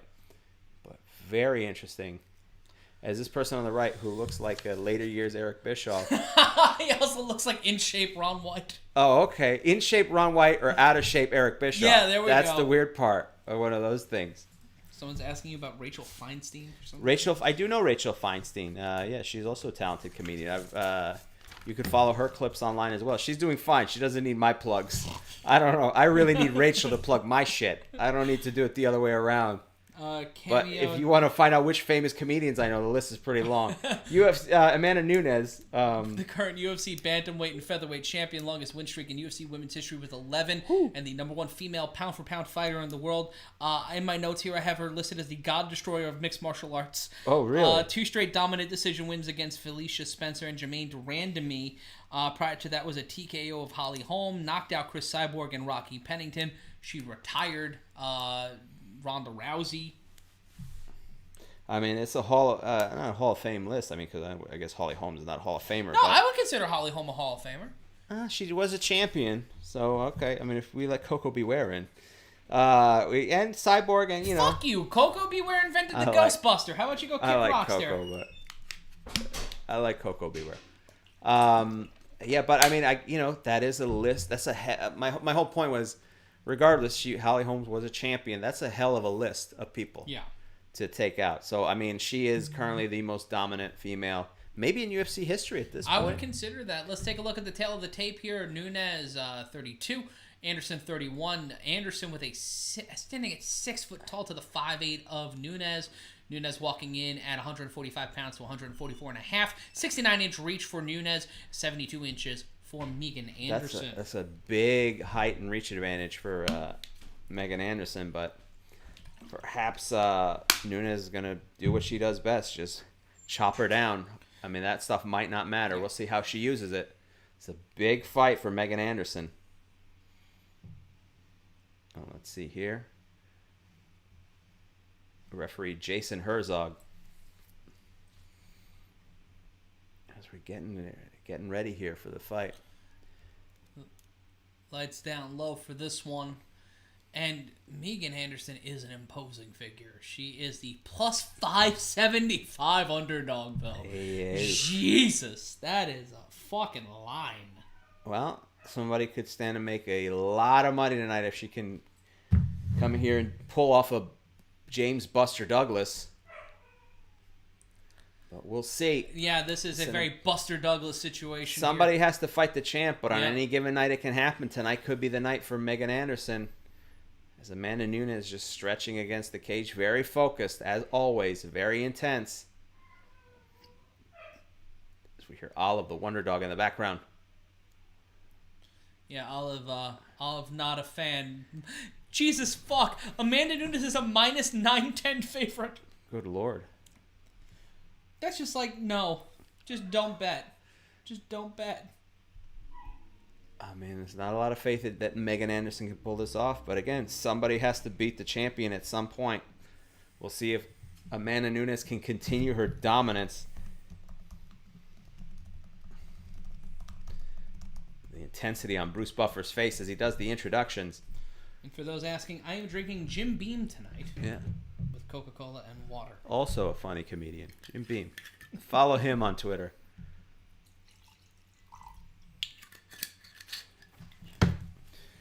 If you haven't gotten a chance, check out that Patrice O'Neal documentary. I Killing is Easy. It's very good. And you can see my co-host Dante Nero from Man School 202. That's a whole other story. That's how we ended up at Man School. It started out with Patrice and Dante years ago, and now it's myself and Dante Nero. Man School 202. Here we go.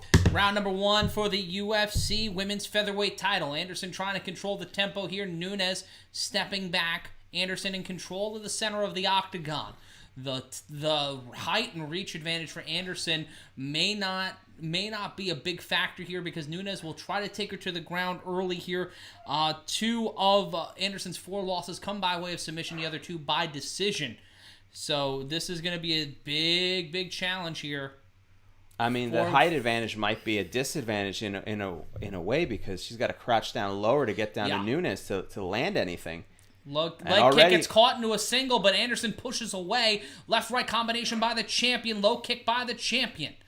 Left hand not landing. Anderson trying to keep her guard up. Keeping her hands up, which is really smart. Nunes has knocked out 13 opponents. So she is not around. She is not down to fuck around. you can see that she's very focused. Anderson looking like she has a little bit of negative energy, trying to figure this puzzle out. But left, Nunes, right, and then an overhand right. Anderson slips up, tries to feign a back spinning elbow. Does not land. That feigns a knee. and again, Nunes trying to pick her spots here, but Anderson against the cage. Ooh, eating a couple shots. Yeah, Nunes eating a left and then a takedown by Nunes. Bionic elbows, hammer fist now by the champion. Nunes has Anderson's back and is just unloading on Anderson. This one might be over real quick. Nunes captures and now has the back of Anderson. Anderson trying to avoid the submission with 3:22 left to go in round number 1. Nunes trying to press on the hips of Anderson, trying to open up for a submission here. Anderson doing everything within her power inside that 6-foot frame to keep the champion from pulling the submission. Now she has the back. Nunes has the legs locked around into a triangle, into a variation of a triangle, and that's it. Round 1. We don't even get 2 minutes in. 2:03 on the scoreboard, and Amanda Nunes will get her 21st win and her, 4th win by submission. Wow, impressive. Barely breaking a sweat. Amanda Nunes very clinically, methodically taking down. I mean, Megan Anderson didn't seem like she had it together from the start. A lot of nervous energy. Amanda Nunes, the champion, very focused. Kept landing those combinations, trying to chop down her legs with a couple kicks. And the second that she was able to, she rocked Megan Anderson for a little bit and was able to use that to take her down. And once she took her down, went right to try to get her back, and Megan Anderson just didn't have the experience, the confidence, whatever you want to call it. Look at the highlights here. An overhand right that seemed to knock Anderson loopy, and then Amanda's followed up by trying to push her down and just press forward. That straight left, the single leg attempt, and we're looking here on the replay. Anderson gets taken over. And then Nunes follows up with a hammer fist. That right hand. Again, tried to chop down that leg. And when Megan tried to go for a takedown, Nunes kind of blocked it and pushed her right down. Then started hammer fisting her so she couldn't maintain control. And then Megan Anderson gives up her back, and then you see the figure 4 around the throat pulling into the triangle. It's a triangle choke / armbar, too, on top of everything else. So if the triangle choke didn't get her, the armbar would. Just completely grapevined her, and Amanda Nunes adding to her resume as the greatest female mixed martial artist of all time. I mean, just impressive. So quick, so fast. Decimated it. And just, I mean, continuing to be dominant. And there's not a woman in the world. A disappointment. And you can see the swelling kind of on the legs of Megan Anderson, on the left leg anyway. But just Amanda Nunes too strong. There was maybe no game plan that could be executed by Megan Anderson. Yeah, Megan Anderson just completely, she walked into the lion's den, and I don't know if there's anybody, and there's Amanda Nunes' baby, and Nina Asaroff, her fiance, who gave birth to the child, and taking her baby. Oh, very proud, very sweet. Is she gonna do the Simba with the baby?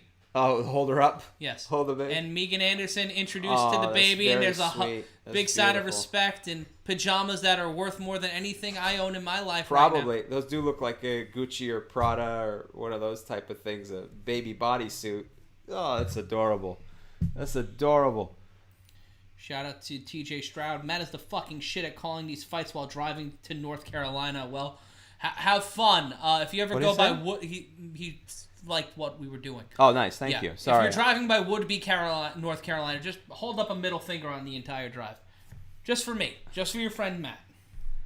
Oh, boy. Here we go. And the Nunes family celebrating baby in hand. Is this the first baby I've ever seen in the octagon? I've seen No, it was Cowboy Cerrone's baby. Cowboy Cerrone had a baby? Yep.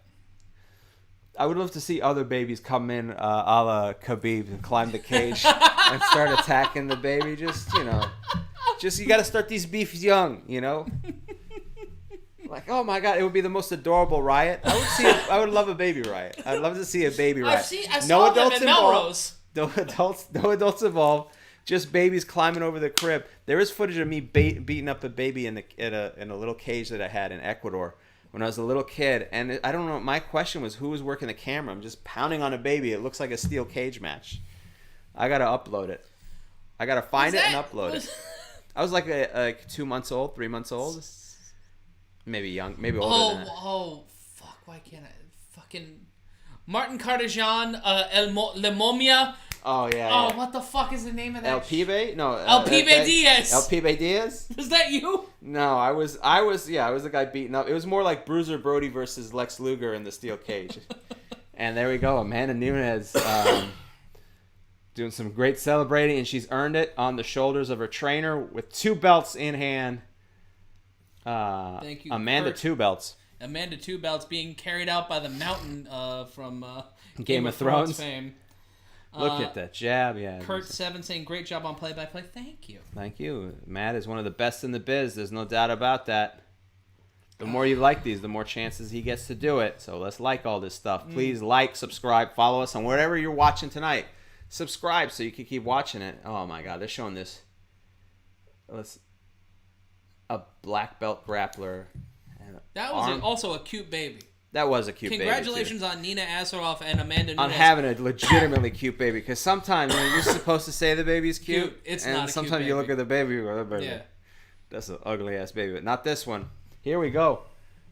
Harry, take it away. Joe Rogan, congratulations to Amanda Nunes. She's saying, thank you.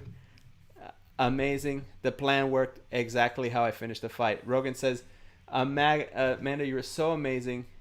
This is a problem. The problem is, who is out there to challenge you? No one. No one in this 145-pound division. You completely cleaned it out. There's no rankings. She says, I don't know, Joe. I'm here. It's not my fault. She laughs. I know I don't have a lot of girls. I know there's a lot of girls. There's a lot of opportunities. Soon we'll have the next name. Who wants to get this next ass-kicking, Joe Rogan says. That's what it's come down to. It's clearly an amazing thing to see. You are so far ahead of all the other women. What do you attribute this to? She says, I think I'm older. I'm getting good. I feel like I'm finding my balance. I've been training hard. I'm trying to be the best. To the top team, my coach, Mike Brown, wrestler, jiu-jitsu, Tony Severa, Daya. They push my conditioning, so I get stronger, I get better always. Rogan saying, you put all these things together. It is the strength and conditioning. Earlier in your career, you struggled with that a bit. Once you got that in order, then you can showcase all the other skills. She says, yeah, I think like now, it's very good in this weight class. So I feel amazing. You know what I'm saying, Joe? Like the lion's always dangerous. But once you have a baby, no one can stop her. He's saying she's more dangerous now, Rogan says. She says, yeah, with my little girl, nobody's going to stop me. I'm going to retire. I'm going to retire undefeated and with the 2 belts at home. And Rogan says, and listen, I'm a believer 100%, says Rogan. It's an honor to call your fights. It's an honor to be around when you're with your baby. I see we're witnessing something truly special. And this is the roots of all the fruits, of all your labor. She says, I just want to send a message to Brazil. I'm not going to do that part because it'll Portuguese. just. And I could do an impression of it, but it seems like this is not the climate for that. This is not the year, the climate, the location. None of it. I know how to get us fired. Yeah. I could do that. Anytime we're ready to get out of here, I can do it. When the bag is secure. Yeah. Why not just have her fight Gina Carano and just shut her up while we're at it? Maybe. What the fuck else is going on? What the fuck does she have to do? She's working with what's her nuts? I don't know. Amanda said, I had a lot of people died. I send my condolences to all the families out there. I send a positive thoughts for the country to get through this mess out there. And I'm very sad to see my country like that. I want to go back to see my family, but I want everyone to be safe. Let's be safe, everybody. Soon it's going to be a better place. Rogan says, thank you, Amanda. Yeah, Brazil kind of a shit show at the moment. Due to COVID? Yeah. Well, listen, I mean, that's well, there's just a lot also of places. because who the president is. No, well, that guy ain't no fucking picnic brunch. Number one, George saying we're gassed. We're not gassed. It's fucking 12:30 in the morning, and Harry's breaking down what the interview is. Yeah, and we've got Dana White telling Amanda Nunes, "You couldn't let it go fucking round. Yeah. We're trying not to bury this woman here. Yeah. We need a division around you. You gotta build her up so you can knock her out." Yeah, I mean, it's just. I guess we're not gassed. I mean, it's late out here on the East Coast, and this yelling and screaming is a lot harder than it looks. And I think also, legally I wasn't getting political. I was just literally saying, what is Gina Carano doing now? Fair enough. Like, I don't know. She's doing that thing with that guy. I Fox legitimately News, forget. Right? No. What's his name? Shapiro. There we go. My Ben cousin. Shapiro. Ben Shapiro is financing a movie for Gina Carano. Good for you. Look, whatever let's keep moving whatever on. aisle you're on politically, if you're in show business, you don't want to be in a movie Ben Shapiro is promoting or producing. It's not the best. It's not even He's about never made Ben a movie. Yeah, what is is what he I'm saying. He's never made a movie. Like, extemporaneous of his political beliefs. So, forget the political beliefs. That's not where you want to be. As we see a commercial for some Captain America. Is this a series? No, yeah, it's the Winter Soldier series. Oh, wow. I didn't know that this was Winter going on. Winter Soldier and... Bucky? Bucky and the... I forgot this gentleman's name. Yeah, I've not seen any Marvel movies since the first Avengers movie. Oh, you gotta watch them. They're great. I don't doubt it. The Winter Soldier and the Falcon. Yeah, you gotta watch those. You gotta watch those. Those are really good. Yeah. And I'm waiting for the Dan Schneider cut. Not the Dan Snyder cut. The Rob Schneider cut? Yes, the Rob Schneider cut. The Rob Schneider cut of the whatever movie they're doing. What was his name? Schneider. Zack Snyder. Zack Snyder. What did I say? Dan Schneider. Who the hell is... Oh, Dan Schneider is the owner of the Washington football team. Who might be sold to Jeff Bezos soon. I would rather see the Dan Schneider cut, to be honest.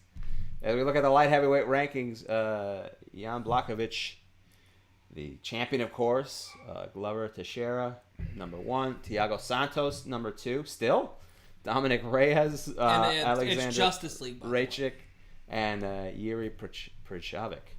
How do you say that? Przaka. Yuri Przaka. Yeah, Przaka from the Czech Republic there. Are those still from tonight? Because Thiago Santos lost. When do they redo the rankings? At the end of each show. I guess, right? Because I can't imagine that Thiago... Chuck Eshelman asking, do you guys have combat culture COVID masks? We don't have any merch at this time, but if you want us to have merch and if you want the combat culture logo, let us know on Twitter at MMA Mania, and also like and subscribe. Leave a comment in this video. Let people know at MMA Mania and Bloody Elbow that you want combat culture merch, and we'll make some of that sweet, sweet, sweet merch money. Oh, that's where the money is. That's where the money is, Harold. That's where it's all in the merch, and then and bootleg merch too. Yes, the better. Carlos Mencia used to. This is a story about Carlos Mencia. His brother used to sell bootleg merchandise for him at his own shows. So they'd have bootleg DVDs of Carlos Mencia's specials. This way they didn't have to pay the distributor. That is some carny bullshit. That's Carlos Mencia for you. That is some carny bullshit. That is Carlos for you. Carlos I've never met in real life, so that I can tell you. Here we go. Some more highlight packages here as we prepare for this main event. And any chats going on? Yeah, we got a lot of arguing coming. Oh, what's going on? What's the problem? Just arguing about this fight. What the hell's gonna come out of this? We got Jan Blachowicz going up against Israel Adesanya. That's the big fight. Patrick Chung saying Kayla Harrison versus Amanda Nunes. I would watch that fight, but Kayla Harrison would get ragdolled. Kayla Harrison and Amanda Nunes are not at the same level. Obviously, Kayla Harrison, gold medal judoka, world-class athlete. She dominated in the PFL, but the level of competition Amanda Nunes has faced, Ronda Rousey, Chris Cyborg, Holly Holm, the contenders she's faced and off against. And not just that, how easily she's done it all. I mean, even this fight was just chopped her down within less. What was it? Was it even a minute? Maybe 2. It was like 2:30 or like it was under 3 minutes from the striking and then grappling and then some. It was like a sizzle reel of her abilities. David Goodson saying Nunes was finished by Zingano and Davis. Nunes is hype. If you want to say Nunes is hype and you wanted to say that 3 years ago, yeah, but it's been 3 look years. at what she's been doing since those fights. Yeah, so what? She lost to Kat Zingano. She got those 2 losses. But ever since then, it's just been decimation and decimation of high-level fighters. It's not like she's facing jabronis. It's not like she's facing the Barry Horowitzes of the MMA world. These are big names. These aren't jobbers, folks. As we prepare here, finally, the fighters starting to make it through here. You want to pull that in? Yeah, I'm pulling that in. We can pull it in a little bit. There we go. And again, throughout the night, we've been taking your celebrity hookups, like who you know, your most famous. Anybody within That's your. right. The phrase that pays is whoever you know that fucks someone famous. Anyone in your circle who bangs somebody. And Israel Adesanya making his way, to the octagon for our main event, and they have just gotten the show on the road here. They want this pay-per-view to end by 1:30. Does it make a difference to them? Is there a window that they have? I believe for certain partners there's obviously a pay-per-view window. Yeah, but would it be at 1?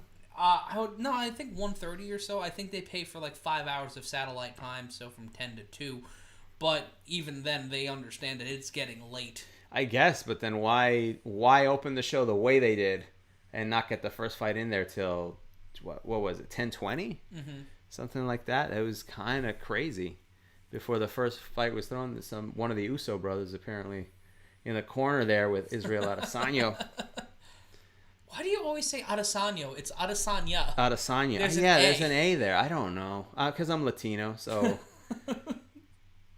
What are you doing, the feminine, masculine No, verb? it's just most of the names are Adesanya and with a O. Camacho, things like that. Israel Adesanya is the UFC Middleweight champion, undefeated at 20-0, and tied for the third longest active UFC win streak with 9 fights. And he's first 12 wins of his career were all by TKO. Last time we saw him back in September was a TKO of Paulo Costa. Since knocking out Robert Whittaker at UFC 249, for the middleweight title, he defeated Costa by knockout and defeated Yoel Romero by decision. Just very relaxed, dancing during the pat down, so to speak, the check down for the Vaseline and everything. I forgot what the official name for that is, and I know I sound like an asshole right now, but what is the official name for the check-in situation? It's just a check-in, honestly. I guess. All right. Israel Adesanya, he's just bouncing around, very smooth, very relaxed, not a care in the world here, and that's part of maybe the ability is that he's not rattled by any of this, and I guess nor should he. He's 20-0, he's undefeated, so he should be confident. Roy Jones Jr., it's time. Let's see. Here it is. Power versus speed. You know who I'm going with. I didn't see that. They're really speaking of speed. Why are you throwing these up so fucking fast? Logan Paul, always a treat watching Adesanya perform, one of the greatest of his generation. And listen, with a compliment like that from one of the finest boxers in the world, I mean, you're going to take that, That means a lot coming from... Remember when he was supposed to fight Floyd Mayweather and no one wanted to buy it? No one bought the pay-per-view?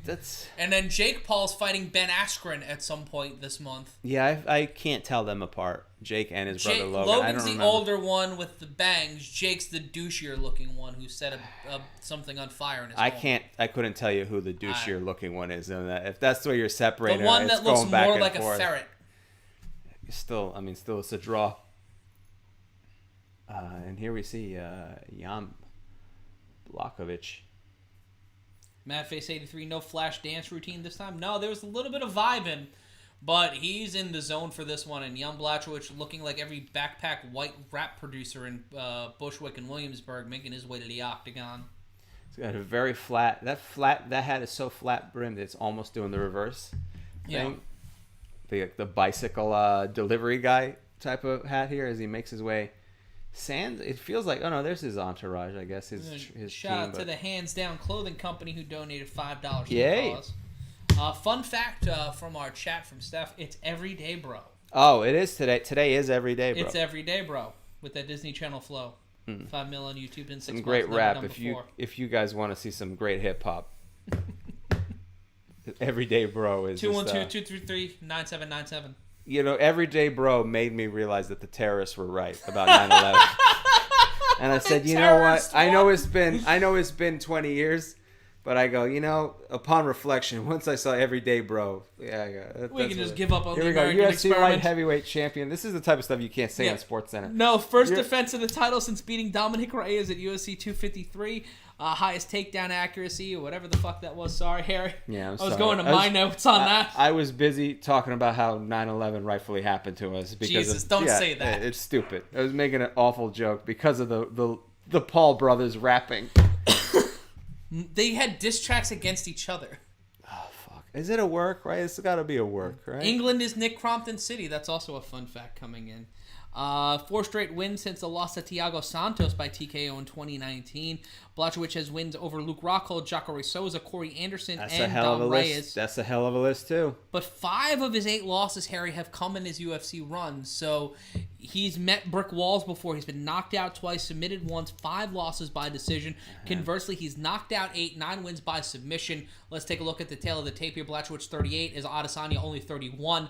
Adesanya with the 2-inch height and reach advantage, standing at 6'4" with an 80-inch reach. Adesanya coming in at 200.5 pounds, 4.5 pounds under the championship limit. Blachowicz even at 205, standing at 6'2" with a 78-inch reach. Isn't it weird that they don't highlight the age advantage here? I mean, it's 31 to 38. That's pretty significant, I would think.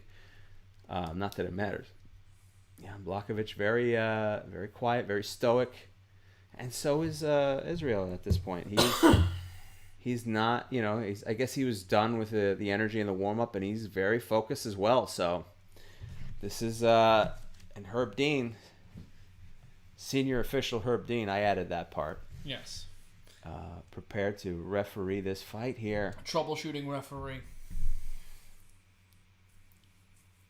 A lot of focus from both fighters here as we gear up for a 5-round light heavyweight championship fight. Bruce Buffer doing the introductions with all the gusto, giving it his all because it's the last one of the night.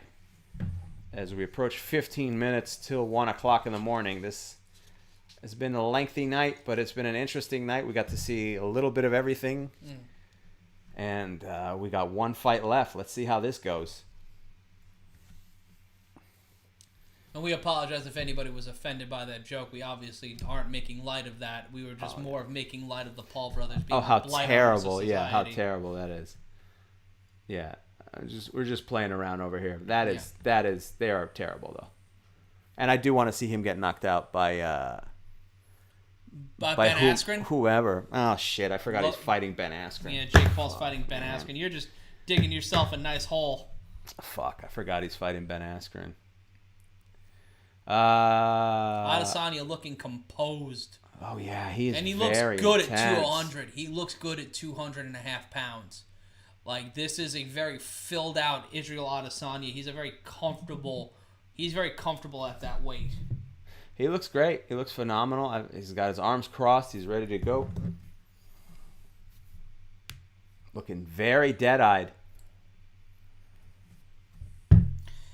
Mike Kawatowski saying Harry looked like the bad guy from the Johnny Depp movie Blow. Isn't everybody in that movie the bad guy? I think even Johnny Depp is the bad guy. That's one of those weird movies where you find yourself rooting for a guy who's a drug dealer. Yeah. But I thank you. That's a good look. That's better than what I usually get. So I'm very happy with that as we still see the announcements going. Both of these fighters very intense. But I think Jan Blachowicz is a little... it seems like a little... He's less composed, but definitely focused here. I'm big on the body language before the fights go on.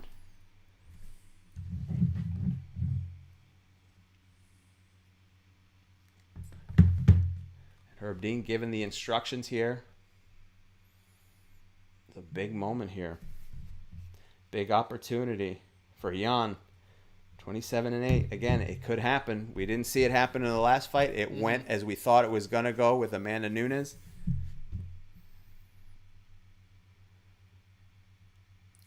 Adesanya composed, rolling his shoulders. Blachowicz looking a lot like Stipe Miocic. Yeah. Right now. Yeah, here we go. And round number 1 begins 5 rounds for the UFC light heavyweight title. Blachowicz controlling the center of the octagon. You can see that 4.5 pound weight differential between both fighters. Low kick by Adesanya. Adesanya utilizing his reach, stepping back. Trying to find some rhythm here. Both fighters 20 seconds gone by round number 1. Low kick missed by Blachowicz.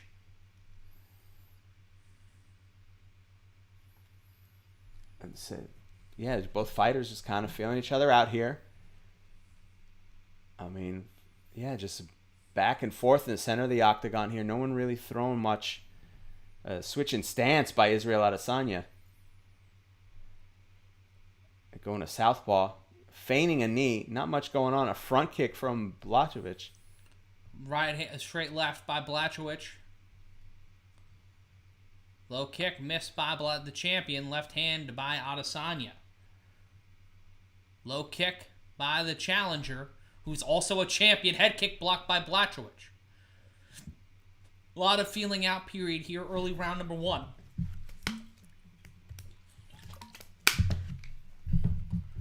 More of the same here, not much. And a big overhand left missed by Blachowicz, but Adesanya getting a back fist in to the jaw of the light heavyweight champion. 3.5 minutes remain. Left hand landed by Adesanya, missing with a second one, straight left by the challenger. Adesanya looking for a rhythm here, looking for an option. 3:20 left to go in the round. Trying to step in, try to utilize his reach and his range, as Blachowicz just trying to find any opening here to light up the middleweight champion. Low kick by the challenger, landing but kind of checked by Blachowicz. Head kick blocked by Blachowicz, leads with a left. Feigning shot landed by the challenger. Adesanya missing with a left of his own. Head kick missed by Adesanya. Adesanya continuing to be very focused no matter what's going on, unfazed. You can see Blachowicz is kind of the wheel spinning, trying to figure out where to go here. Tried to go up down on that left hand. Low kick by Blachowicz. After that left right, straight left landed by Adesanya. Blachowicz missing with an overhand left. 2.5 minutes gone by, 2.5 minutes remaining, under 2.5 minutes. The 2:20 mark for the UFC Light Heavyweight title. Head kick blocked by Adesanya. Adesanya on his bicycle a little bit, back near the fence. You can see a little bit of redness forming on the nose of Blachowicz. The Polish powerhouse trying to find some rhythm here, try to get inside and mitigate the distance that Adesanya has in terms of advantage in height and in reach. The smaller cage does make it a little hard to utilize. It's more of a keep away here, but it turns it into a phone booth if Adesanya lets his guard down, and he kind of keeps the gas pedal going. He keeps yielding, and Blachowicz trying to find an option, trying to find some motion, feigns a left hand, hits a body kick. Another body kick by Blachowicz, but a low kick by Adesanya. Adesanya with an overhand right catches behind the ear of the champion. Under 1 minute, 1.5 minutes now left to go. 1:22 left to go in round number 1. Exchange of front kicks from the two of them. This has the potential to go off any second here, because these two are just kind of trading blows, but nothing of significance. Somebody's waiting for somebody to make a mistake here as we approach a minute left. Exchange of front kicks again. A knee by Blachowicz, and just more back and forth. A knee by Adesanya. Wild swing. Stiff left by the champion, not landing. Could have grazed the challenger. 2 quick lefts by the champion. One landing on the jaw, one evaded by Adesanya. 41 seconds left to go in the round. Kick to the body by the champion. 37 seconds now left to go in round number 1. Excuse me. Low kick by Adesanya. Leads with the left, right, left combination by the champion. Uppercut and an overhand. Does not land. Right now it's been Adesanya's round, but it's close. You can give him 10-9. Question mark kick by the challenger. Does not completely land. The champion tries to land the combination, but eats a straight left from the challenger. Adesanya trying to find the pace here as the champion Blachowicz in a bit of trouble here. And if we're mangling his pronunciation, we apologize. I am part Polish, but I am also terrible at pronouncing polysyllabic names. And we will end round number 1 with the champion looking a little worse for wear, Harry. Not fucked up by any means, but he can't figure out the puzzle that is Israel Adesanya. Both of them are being somewhat careful here. Let's be honest. I mean, it's going back and forth here. Let me see if the corner's saying anything to him. Let's see. That corner telling him to slow down. You're in trouble here. And let's see here. No. He's going to keep coming for you, says Israel's corner. Okay, say different looks. You got different looks. Let's see in Jan's corner here. Oh, they're in Polish here. So we're not getting much out of the corners here. I'm sorry. I guess sometimes the sound is better than the it's time to start taking over now. Blachowicz's corner is saying. Yeah, Błachowicz. Blachowicz. He's super. There we go. All right, here we go. Referee Herb Dean readying the two fighters. The cage is now closed. And look at the body language of Adesanya. Yeah, he's ready to go. Błachowicz is just... I feel like he's still in the starting gate. And you could see that hesitation there. Looks like nervous energy. Yeah, there's that nervous energy again. Błachowicz just looking for something. Overhand right missed by Adesanya, but Adesanya turning on the gas pedal more. Met by a right and an overhand left by the champion. Błachowicz trying to put the pressure on. Adesanya with a devastating body kick. Just a push kick by the challenger. Błachowicz trying to land something. Adesanya came in with a lot of energy. And straight right by the champion. Błachowicz was trying to match it to some degree. You almost forget that Błachowicz is the champion in this fight. To me, I keep forgetting with Adesanya 20-0. A side kick. It slowed down a little bit, the energy. A front kick from Adesanya. Goes for that head kick again. Misses, feigning, and Adesanya getting Błachowicz to sell. Overhand left by the champion. Barely landing. Almost blocked by the challenger. Trying to feign is Błachowicz. Błachowicz, he throwing a left hand behind the ear. Quick left-right combination and a body kick by the champion. Błachowicz, some explosiveness here. On those strikes, straight right that's parried by the challenger. The champion landing a straight left. The challenger then into the champion landing a straight left, and another straight left landed by the champion. Both fighters back to the center of the cage here, each one of them trying to land something. Pushing away was Błachowicz. He pushed away Adesanya, who landed a left, and then that head kick again, missed by Adesanya. Low kick landed, though. Lands a low one, feigns a knee. And Błachowicz pushes back here, but back to the center. Both fighters back to the center of the cage.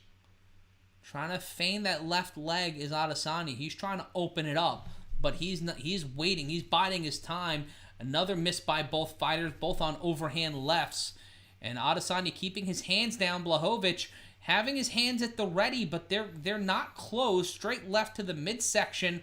And you can see the Adesanya starting to sweat. Went for the head kick, missed, landed on his ass. He slipped, gets right back up, and now a combination by the champion bounces Adesanya off the fence. Nothing really landing, but the backwards motion bouncing Adesanya off the fence. Now both standing in the center of the octagon, and now Adesanya using a little bit of the Ali shuffle, trying to feign low kick by the challenger with 2.5 minutes left to go in the round.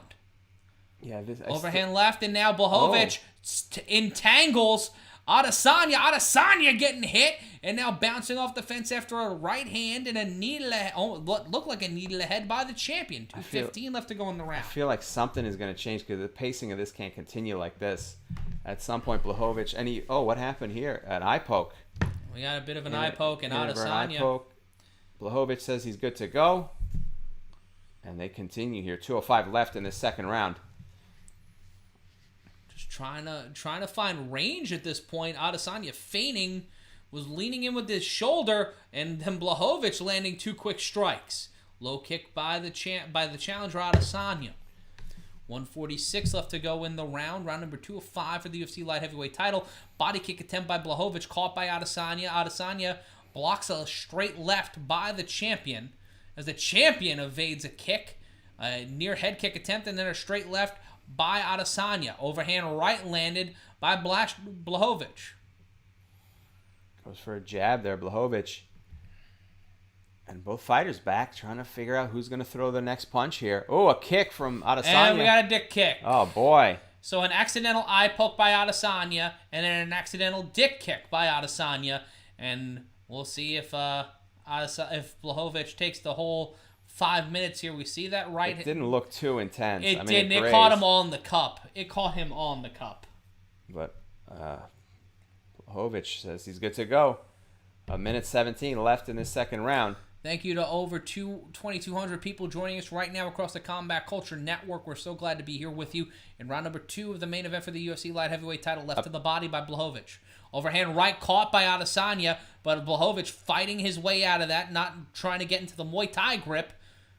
A high kick from Adesanya. Flying knee from Błachowicz, but does not land. He was laughing at that one, though. He was having a little bit of fun with it. Push kick by the champion Błachowicz. Overhand left connected by the champion.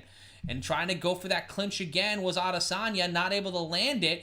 And Błachowicz missing quite a few strikes of his own. Adesanya has landed 9 strikes to the head, 7 to the body, 12 to the legs. While Błachowicz has landed 15 to the head, 15 to the body, and 8 to the legs. So Błachowicz leading on strikes here throughout the whole fight. I mean, I might have to give it to Błachowicz so far. Some lower kicks from Adesanya. Right now, I would split these rounds 1 apiece. But we got to see how this round ends. Overhand left by Błachowicz. Adesanya looking a little tired. Both of these guys breathing heavily from the mouth. They're looking forward to that 1 minute break. And we will go to round number 3 here with both rounds evenly split. I could see it being evenly split, yeah. But that last one was Błachowicz. Let's see here. As we see the highlights, just some leg kicks here. I mean, they're small but impactful from Adesanya. We see a side kick to the ribs, a body kick by Błachowicz, and a right hand from Błachowicz. And let's see the corner has to say. Shout out to the 86er. Thank you for your comments. Keep throwing the jab and double the jab, says Jan's corner. Keep throwing the jab. That's what you got to do. And then not much else, leaving him alone here. And Adesanya's corner. Not much advice coming from either corner here. Here we go. All right, we're getting back together for the third of 5 championship rounds. Excuse me. Third of 5 rounds here in this championship fight. Rounds 4 and 5 would be the championship rounds. Mm-hmm. Herb Dean readies the 2 competitors. Cage is closed. Here we go. Round 3. Both men standing in the center of the octagon. Błachowicz feigning a couple of strikes. Adesanya also feigning with a right. Throws a left. Body kick landed by the champion Błachowicz. 15 seconds gone by. And round number 3. Overhand left and then followed up by a right. Straight left landed by Adesanya. Aaron Bronstetter has it 20-18. Overhand left landed by Błachowicz. Nick Baldwin also has it that way. Here we go. Overhand left and then right and then a left, and Błachowicz gets Adesanya to the ground. Adesanya trying to find a way to fight out of this. Now on his knees, trying to fight. Gets back up standing. Adesanya fights out of a potential submission, and overhand left landed by the challenger sent the champion reeling. Adesanya trying to find an opening. Błachowicz throwing those lefts, throwing straight lefts, just trying to keep Adesanya away. 3:59 left to go. Head kick almost lands. Overhand left preceded by a right to the body. And then another straight left by the challenger, Adesanya. Adesanya ducking out of a left. Gripping his right hand for some reason. I don't know what that was about. Let's see if that factors in. Straight left thrown by the challenger. Feigning a left uppercut or a left cross was Błachowicz. And again, he's holding it. I don't know if that's a fight stance. Could you see that? Yeah, he's clutching his right hand. He might have broken Adesanya may have broken his right hand. 1-2 combination by the champion, missing. Straight left missing by the champion. And a kick to the body landing by Adesanya. Has Błachowicz against the fence. Błachowicz turns it around and now has control, pressing Adesanya against the fence. Adesanya trying to press off, trying to find a way out of this here as Adesanya is pressed up against the octagon by the light heavyweight champion with 3 minutes remaining in the round. Some punches from Adesanya trying to break out of this situation. Błachowicz has just got him in the corner there. He's just pressing on him, and Adesanya is doing a couple head punches here to try to do something to get out of it. He just kabonged. He just bell clapped Błachowicz. Adesanya landing a knee to the head, and now back into the center of the octagon. Low kick by Adesanya. 2.5 minutes left to go in the round. Overhand left thrown by Jan Blachowicz. And again, a situation that was enough to get him out of there. The ear clap here. Both fighters in the center of the octagon with 2:22 left. Both landing straight lefts to the face. That Rocky 3-punch. Adesanya switching to southpaw for a second. Yeah, he transitions over. He's leading with that right hand. And now doing a little bit of a dance. Looks like he's trying to cross over. Misses with the right, misses with the head kick. Did Błachowicz. This has been Adesanya's round so far. 2 straight lefts landed by the champion. But the challenger follows up Adesanya with a left and a right. And then another straight left that's met by a straight left by Błachowicz. Straight left missed by Adesanya. And then 2 straight lefts by the champion, Błachowicz. Minute 44 left to go in the round. Adesanya striking a lot better in this third round. Varying it up, too, as he throws a couple of strikes, does Adesanya, but eating one from the champion, Błachowicz, with 92 seconds left to go in round number 3. Trying to chop him down with a couple of low kicks there, but checked by Błachowicz. If you took the over, you are a very happy human being right now. 2 quick strikes by Błachowicz, left, right, and then a left body kick, and then a straight left by the champion. Another left jab landed by the champion. Feigning with that right, left shot landed by Błachowicz. 106 in park left to go in round number 3. Left hand landed by Błachowicz to the jaw of Adesanya. 1 minute now left to go in round number 3 before we go to championship rounds. Adesanya trying to... Oh, a head kick that lands. Lands with a fist to the face and pushed back by Błachowicz. Feigning that right body kick and then an overhand left missed by Adesanya. Adesanya wrapped up by Błachowicz, tangled up in blue as he's pushed up against the fence. Adesanya landing a right hand and significant strikes. Błachowicz has landed 20, Adesanya 22, landing a couple of left hands, faint left hands with his back against the fence with a foot stomp by the champion. 25 seconds left to go in the round, and Adesanya trying to transition, turn out of it, gets out of the clinch by Błachowicz. 18 seconds left to go in the third round. Herb Dean had to warn Błachowicz about the low blows. It was getting very close. Straight left, missed by Adesanya. Overhand right, though. That'll land, but he's met by a right uppercut by the champion. Straight left landed by Błachowicz. And we will go to round number 4. We head into championship rounds, everybody. Israel Adesanya, in my opinion, Harry, that's a 2019 round for the middleweight champion of the world. Much better for Israel Adesanya. That was a much better round. Let's see what his corner has to say, if they're saying anything here. Let's see. Breathe, breathe, breathe. Can't hear anything over the mask, unfortunately. This is your fight. I'm not the only one, because the closed captioning people think it's discernible as well. But just breathe, breathe, breathe. I think they're just telling him to continue with his game plan. Excuse me, folks. Shout out to Kevon Anderson. Confederacy asking how the cardio is. Sounds like a fast pace. It's like you're watching someone running in a marathon, because you'll see these spurts from both fighters, then they'll ease off. It's like you're watching someone drive a stick shift car.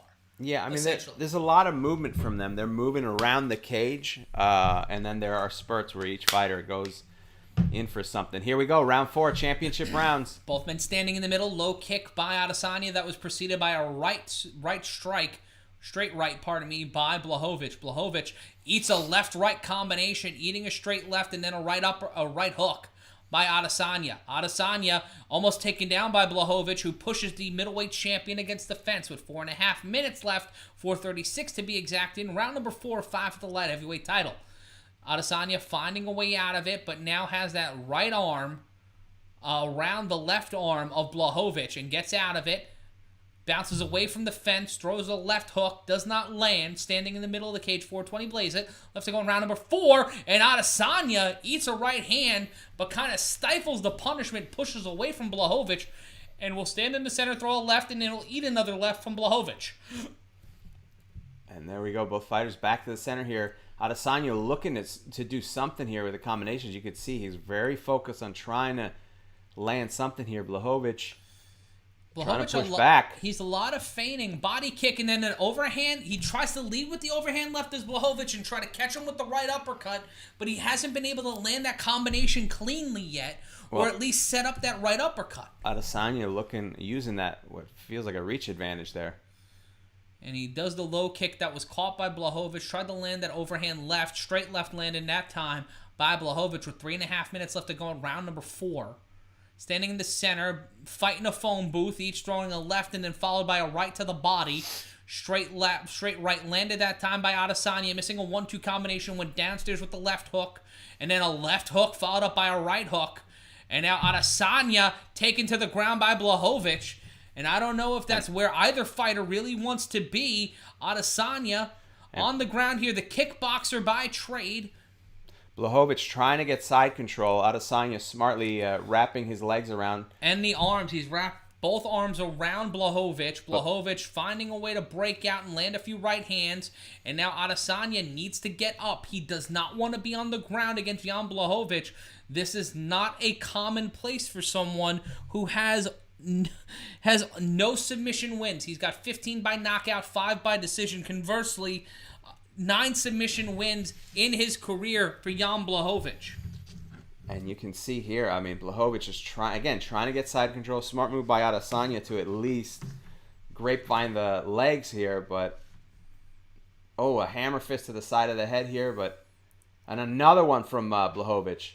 So he's making Adesanya pay here for this defense. And Adesanya trying to push his way out, but cannot. Right to the body and right to the head. Sorry, Harry, blocked by Adesanya. Another right that hits just the canvas, and Adesanya just cradling, baby Bjorning, grapevining the legs of Błachowicz, who is on top with 1:54 left to go. This might turn into 2-2, 2 rounds to 2, unless Adesanya is able to pull something off and get back to standing and dominate the last 1:45 of this round. Adesanya firmly planted on the ground, elbowing from the bottom position, and now trying to scoot. Pardon me, yes, by Adesanya. Pronouns, pal. Way to go, dummy. And now 91 seconds left to go in round number 4. Adesanya landing a few faint right hands to the head, stopping Błachowicz from loading up and power shotting Adesanya from the bottom here. Błachowicz doing a good job of holding on to Adesanya. Adesanya's trying to shoot his way out of this position, trying to push off with his legs. Błachowicz making sure that he's holding on to not allow Adesanya to get it. Now he has side control. Błachowicz has side control. And Adesanya trying to cradle. He latches the arms around the shoulder in the back of Błachowicz. Błachowicz landing a few right hands. Adesanya posturing up from the bottom, trying to press up, trying to shoot his hips out, to get back to a standing position. Once again, interlocks the arms. And now Adesanya trying to shoot up, trying to press up, eats a right hand from Błachowicz, who is controlled from the ground here for the last minute and a half. Adesanya's trying to slip out of this, and Błachowicz is doing a good job with his body positioning to make sure all the weight's on top of him so he can't power out. But now they're both back to front position here. But Błachowicz still on top. Adesanya squeezing the neck to hold him close to avoid those punches. But Błachowicz gets free. 15 seconds now, and Błachowicz pushing and then skidding that forearm, face-washing Adesanya. With 8 seconds left to go, misses with a swooping left from the bottom, then a swooping right, did the champion. And Adesanya landing a few shots from below, and Błachowicz missing again with a swooping right hand. And we will go to the 5th round here with Adesanya a little more refreshed than Błachowicz, which was weird because Błachowicz controlled from the bottom, the positioning there for the majority of the round. Adesanya was trying to really pop up. Here we go. Błachowicz. Keep doing the same thing, Błachowicz corner. It's working. Keep your hands up. Make sure you use the jab. This is the last round. We see the highlights here. Some great striking by Błachowicz in this round. Left kick to the body. You can see those land. I mean, a lot of great stuff that was landing, but this takedown was the that overhand right and the Adesanya not being able to follow up on the defense, just giving up his body, and then from there Błachowicz controlling the rest of the round. But it did take a lot out of Błachowicz to keep Adesanya down because Adesanya was trying to get get his feet up, and push off. And for those asking, the right hand of Adesanya seemed to be the one that's injured, but we don't know if it's actually injured or if it was just him trying to futz with something with his glove, as he's leading with that right hand now. He's been throwing punches with it, so it's not as if he hasn't. It just looked very odd, but he hasn't been holding it that way as he lands a lot of left jabs here. A head kick blocked by Błachowicz, missing with a left hand. Błachowicz looking like a truncated Josh Barnett, throwing that straight left, not landing. Adesanya pulling back to make sure he doesn't get that. Overhand left once again missed, and then met by a right hand by the challenger, and another right hand, a push kick landed by the champion Błachowicz. 4:20 blaze it left to go in round number 5. We are in the 5th and final round. What feels like a deep fight for both of these guys. And this could go a lot of different ways here. I don't think anybody expected this to go into the 5th round, expected to go to a decision. Straight left, both fighters throwing punches right into the other's face. Definitely Adesanya does not have the same energy he had at the start of this fight. Wild swing missed by Adesanya. And a left and a right missed by Błachowicz, and Błachowicz looking a little worse for wear, throws that straight left. Another straight left, a straight left thrown by Adesanya, not landing. Left hook landed by Adesanya. Błachowicz looking tired. He is breathing heavy. He is, openly breathing heavy. And you can see the age difference and maybe that weight and difference. A right hook landed by, uppercut landed by Błachowicz, but a straight right cross to the head landed by Adesanya, missing with the left, but Adesanya keeping the pressure on. Low kick by the challenger with 3:21 left to go in round number 5. And Błachowicz, both fighters at the center of the cage here. Adesanya throwing a couple jabs. I don't know. Adesanya has got to do something here. Straight left. I think Adesanya is winning this fight. I think he's winning the round. I keep going back and forth. I know I sound like I'm being wishy-washy, but it's been incredible for both ends. This has been a great fight. 3 minutes left to go in the round, in the 5th and final round. Ooh. Left. Oh, and a spinning kick to the midsection landed by Adesanya. May have been a glancing blow, but it was the most impressive spinning back kick landed so far tonight across any fight. I don't think either of these fighters have this in the bag, by the way. This could take a go look lot at of significant ways. strikes. 9 landed by Błachowicz, 13 by Adesanya. You may say neither fighter have it in the bag, but both Adesanya looking like a drunken master for a second, and there's a takedown by Błachowicz. This could seal the fight for Błachowicz if he can control the ground here. 2:25 left to go. Adesanya left it open like a barn door. And Błachowicz not standing still here, getting a lot of punches to the ribs. Landed a straight right to the head. And every time Adesanya tries to mount a defense and shift, Błachowicz is taking the opportunity to land punches on the open side. And Adesanya trying to wrap his arms around He's blocking Błachowicz from trying to land a submission, locking the arms around, as you said, controlling the neck, which is really important here, controlling the neck of Błachowicz. Trying to posture up with his legs, Błachowicz. Maybe try to land a triangle here. I don't know. Adesanya is not the submission expert. He's not the experienced submission fighter of the two here. Adesanya trying to wiggle his way out of it, but he's going to run out of real estate because he's going towards that cage. Yeah, I think he's trying to get to the fence, to be quite honest with you. I think he's trying to just back sit on the fence. Some great right hands thrown by Błachowicz. Błachowicz here still maintaining the mount on top. Adesanya trying to grapevine those legs to make sure he doesn't get side control. But Błachowicz is punching him in the ribs, punching him in the head here. A lot of people in the chat thinking Adesanya might be walking away with this one despite what we're seeing. 1 minute left to go. I don't know. They think Jan has to go for the finish here. He's got to go for the submission. Remember, we are in Las Vegas, no matter what you think of the Nevada State Athletic Commission. Right hands by Błachowicz blocked. And now Adesanya just getting his feet to the fence. May try to push up and push over. 42 seconds left to go. Błachowicz in control, but not by a lot. Błachowicz drags him to the center of the cage, much like you see in a wrestling. Away. Yeah. Away from the fence. And now a bad position for Adesanya. Because he's got nothing to push off of.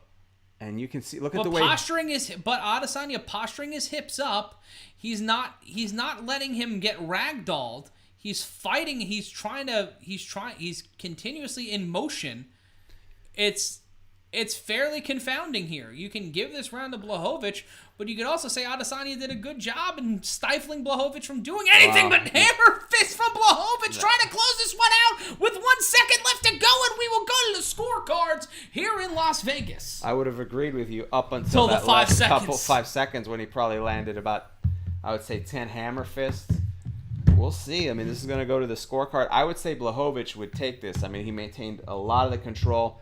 He had a lot of strikes, but it's up to the judges' scorecards, and you never know what they look at. If you gambled on this fight, ladies and gentlemen, oh boy, hold on to your butts because it's going to get real interesting. There's going to be some shattered TV screens. Some shenanigans may come into play. Some Elvis-style bullets fired into TV sets as the result of this. Somebody. Y'all ain't funny. Yeah. That was for, was it Wayne Newton, I think he shot in real life? Yes. Let's see here. Ooh, the end of the round here. Look at these hammer. 2, 3. 3 hammer, at least 3, and then he turned him sideways and then landed a bunch more. Some respect from both fighters. But, nothing is in the bag here. I would say Błachowicz. But I just like how much control he maintained. I mean... Yeah, but if you're talking about active during the fight, like Błachowicz on the ground, how much did he actually do in comparison to Israel Adesanya? I don't know. That last session that he had, the last round that he had him, that last segment, he was landing punches to the ribs. There's Dana looking more and more like Kurt Angle every day. Will Adesanya get his first loss? Will we see a draw here? What does Dana wear to a funeral? You think? Because he's already all in black. That with a tie. That and a tie? Yeah, he would wear a tie. I think he wears 2 ties. 2 black ties. 2? Yeah. 1 bow and 1 long. Yeah. And Błachowicz and Adesanya they seem like they just enjoyed facing one another. This was a great fight. It wasn't, the stoppage palooza that most of us were expecting, but... Let's see here. 6 or 502 saying both announcers sound biased. Biased against what? In what set? None of these people pay us. I don't got no skin in this game. No sweat off my sack, as they say, to make it worse. I'm not getting paid by either of these guys. But the longer this goes, I think there's some scoring that's being done because this has been a bit of a delay. Here we go. Ladies and gentlemen, after 5 rounds, we go to the judges' scorecard for the decision. Judges score the contest 49-46, 49-45. Wow. 49-45. Winner by... And still... 49-45? Yeah. Jan Blachowicz retaining the UFC light heavyweight title. Israel Adesanya will get his first career loss. I do not like the They only gave Adesanya 1 round? 1 fucking round? I mean... Hi, yeah, that's all some bullshit, ladies and gentlemen. Rogan disagrees. 1 round? Rogan says he did all the damage. So, those long minutes, Rogan says, excuse me. Let's see. Yeah, that gives him 2 of the 5 rounds. I don't know. I can see. I'll be honest. 3 I lost track of what was in which round at some point, just from memory, just because a lot was kind of going on. But to me, my feeling was when he had that ground control. Adesanya never had any ground control. I can see giving Błachowicz the fight. Yeah. 50-49 seems like a fair, reasonable response to me. 49-45 is a bit much. Yeah, 4th and 5th round you can give to Błachowicz. First 3 rounds are a bit of a toss-up. So for novices, the scoring 49-50. I mean, that gives Błachowicz all but 1 round, and I would assume that would be the first round. There you go. But there's no way that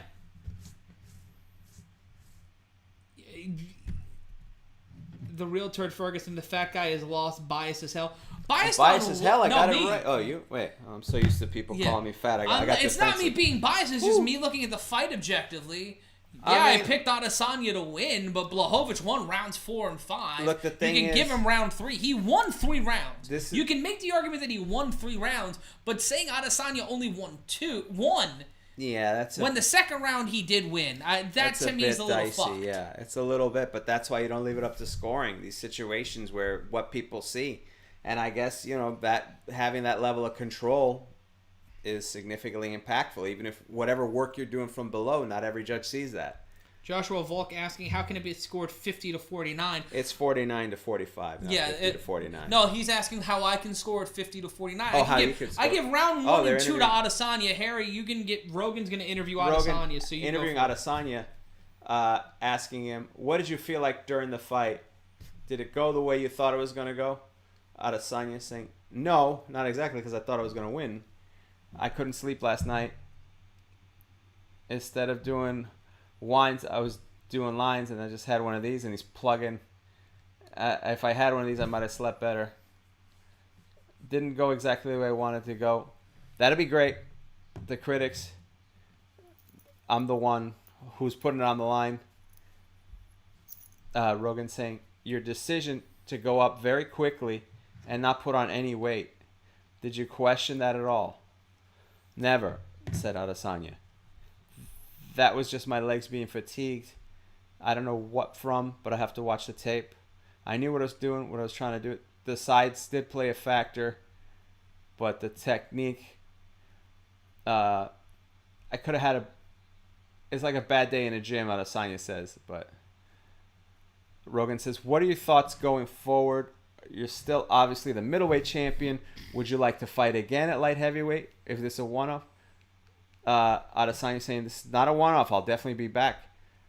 Right now I'm going back down to 185 with an iron black fist. Rogan saying, sir, you dared to be great. You came up short tonight, but you are without a doubt one of the best fighters in the world. It's always an honor to watch you perform. And Adesanya saying, thank you everyone for the support. You know the vibes. I love you all. Thanks for the support. Like I said, dare to be great. Back to the drawing board and run that bitch like I always do. Israel Adesanya leaving now, I guess. First loss, and then and you can get.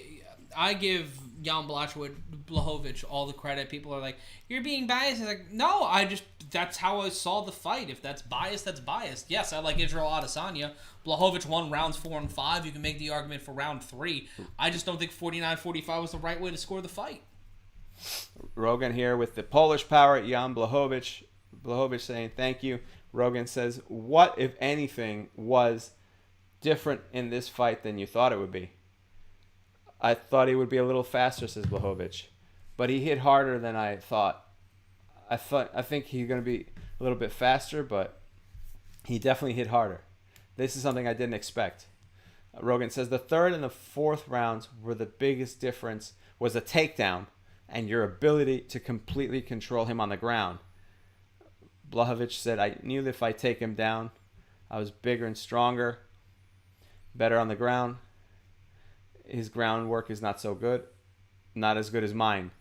So I just had to wait for the good moment in the beginning of the fight. There was no moment, but after the fact, I knew he was a little bit tired, so I took advantage to use it. Rogan said, what was the game plan coming in here? What, if anything, changed? Błachowicz says, I should have worked with my left hand a little more, put more jabs in there. I should have put more pressure on him. But game plan is one, the fact that I won is second. So more pressure on him. Do more boxing. Rogan says, Jan, you previously fought in middleweight. You moved up to light heavyweight, but you put on size. Do you think...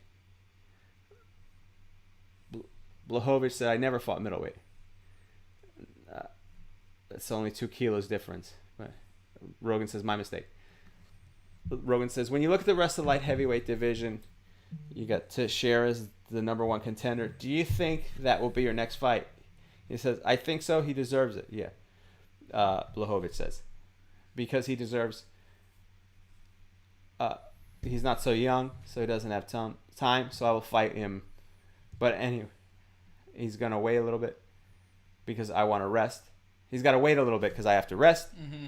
So if you want to wait, You could be next. Rogan says, was this the most satisfying victory for you? If I would knock him out, but either way, it's a win. Because he's one of the best in the world, with no categories, and I'm the first one who defeated him. So it's a great feeling. But I have a lot of respect for him because he's a great fighter and a great person, and it's great to fight someone like Adesanya. Rogan said it was great to see the respect for each other afterwards. Congratulations. The winner and still light heavyweight champion, Jan Blachowicz. Yeah, Blachowicz saying, I'm the true champion. I deserve that respect. And thank you. And there we go. Good fight. And, you know, Jan Blachowicz earned his UFC light heavyweight title here tonight. He earned the victory. It could have been, it felt a bit like a toss-up heading into round number 5, but as it got deeper into round 5, Blachowicz controlling on the ground really sealed it for him. I'm not going to argue that Blachowicz didn't deserve to win. It's just the scorecards being the way they were. And you're biased. 40. I mean, we all know of this. Course, you're yes. biased. Everybody in the media is biased. A money grab that you got. I don't know where that money is because I don't see it in this place. I like Israel Adesanya, but I usually am fairly unbiased when it comes to calling these fights. Yeah, I mean, it might be a bit much. I don't think it was a 4-1 round, but yeah. I mean... I can see he won 2 rounds. Adesanya won the first round. You can give him the second round, 3, 4, and 5. I think the last 2 rounds weren't even close, but I mean it was closer when the fight started. As it got later into the fight, it was clearly Blachowicz's fight. Yeah. But either way, he is now and still light heavyweight champion of the world. And unfortunately, Israel Adesanya has his first loss. Did he cut? He didn't cut weight. He didn't gain weight. No, he gained weight. He went up from 185 to 200.5 pounds.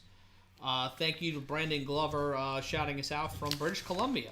Yay, BC, go Canucks. As we see them prepare here. Well, that was a great night of fights. Yeah, it was a fun time. Started out very slow, but we got that one out of the way. That seems like a lifetime ago as we approach 1:30 in the morning here. Yeah, like I could have done my taxes during the first fight, but... Listen, they're not all winners, but the rest of the card was phenomenal. We got to see Amanda Nunes continue her dominance as the #1 women's fighter in the world. I don't think that's a controversial statement. Oh, here's a fun one. You said Colby got dominated against Usman. I'm fucking delusional, not biased. He broke his fucking jaw. He broke the man's face on live pay-per-view in front of God and everybody. In the first round, I think, too, right? When was the last time Colby Covington's been seen inside the octagon? That man has been just running around talking shit on Twitter. Did he not fight since then? I don't. Oh no, he beat Tyron Woodley. Okay, but no offense to Tyron Woodley, but he's a post-peak Tyron Woodley. So it's not the same. Like, what has Colby Covington done? That was an ass whooping. Let's be honest. He got his ass whooped. He got knocked the fuck out. Yeah, in front of God and everybody. That was an ass whooping. Yeah, that was an ass whooping. That was I got a C- in spelling. The habitual line stepping. Yeah. But that was an ass kicking here as we break down. Yeah, it's a unanimous decision. Let's say 49-45, 49-45, 49-46 was another one of those fights. But listen, it was a great night of fights. 3 championship fights as we look back on. Again, Amanda Nunes retaining her championship as well. We got to see an amazing wrestling display from Petr Yan Blachowicz, Jesus Christ. Yeah, all and these fights are running together. Makachev. Oh, Makachev just completely putting on a clinic. house tonight. Like, if you're looking at fighter of the night, it's Amanda Nunes, but we all knew that. Islam Makachev just completely dominated. What was fight of the night, you would say? Would it be Nunes? No, I would give this. I would give the Makachev fight of the night. I don't know if you. The saddest part of the night is the Aljamain Sterling fight. Yeah. The knee to the head. Błachowicz and Adesanya was a fun fight to watch.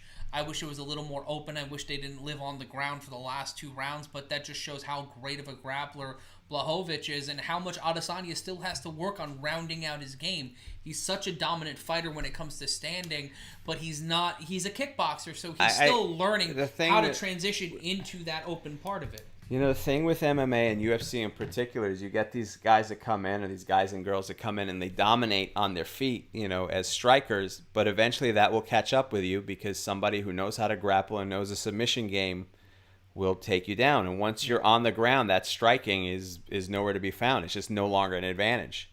And so it happens with, fighters like Ronda Rousey in particular, was great at it. Holly Holm's really more of an example. Yeah. You dominate with on your feet, but once you get to the ground, it becomes a completely different ball game. Different thing. Let's take a look at the chat really quick. William Carvalho saying, thanks for the commentary, guys. Aloha. Great job. Aloha to you. Aloha to you. Which is weird because he's from Cleveland. I don't know why he's saying aloha. Very odd. A Ty Baldinger saying, nice commentary, dudes. Happy he found us. Thank you so much for subscribing. Just looking through the chat here. Petr Yan killed Sterling. He would have won if he didn't listen to his corner. Well, yeah, you just don't need people in the head.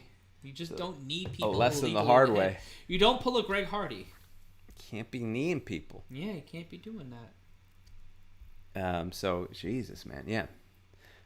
Shout out to everybody who submitted their celebrity, the celebrity bang that they or somebody in their life close to them fucked. We had who's the most famous one we had? Was it Chris Isaac? Chris Isaac was up there. The famous singer on Stevie Wonder's piano is a high one. That's the best story, but it's not the most famous person. Well, it's on Stevie Wonder's piano though, so by fucking great story. But I'm just saying the celebrity that you made intercourse with. Made intercourse. Yeah.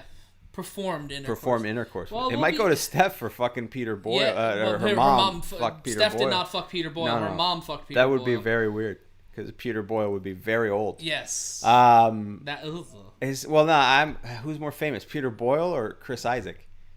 Peter Boyle. Peter Boyle. He was right? in Young Frankenstein. He was on Everybody Loves Raymond. For yeah, he's more famous. What am I saying? Peter Boyle's the winner. Everybody.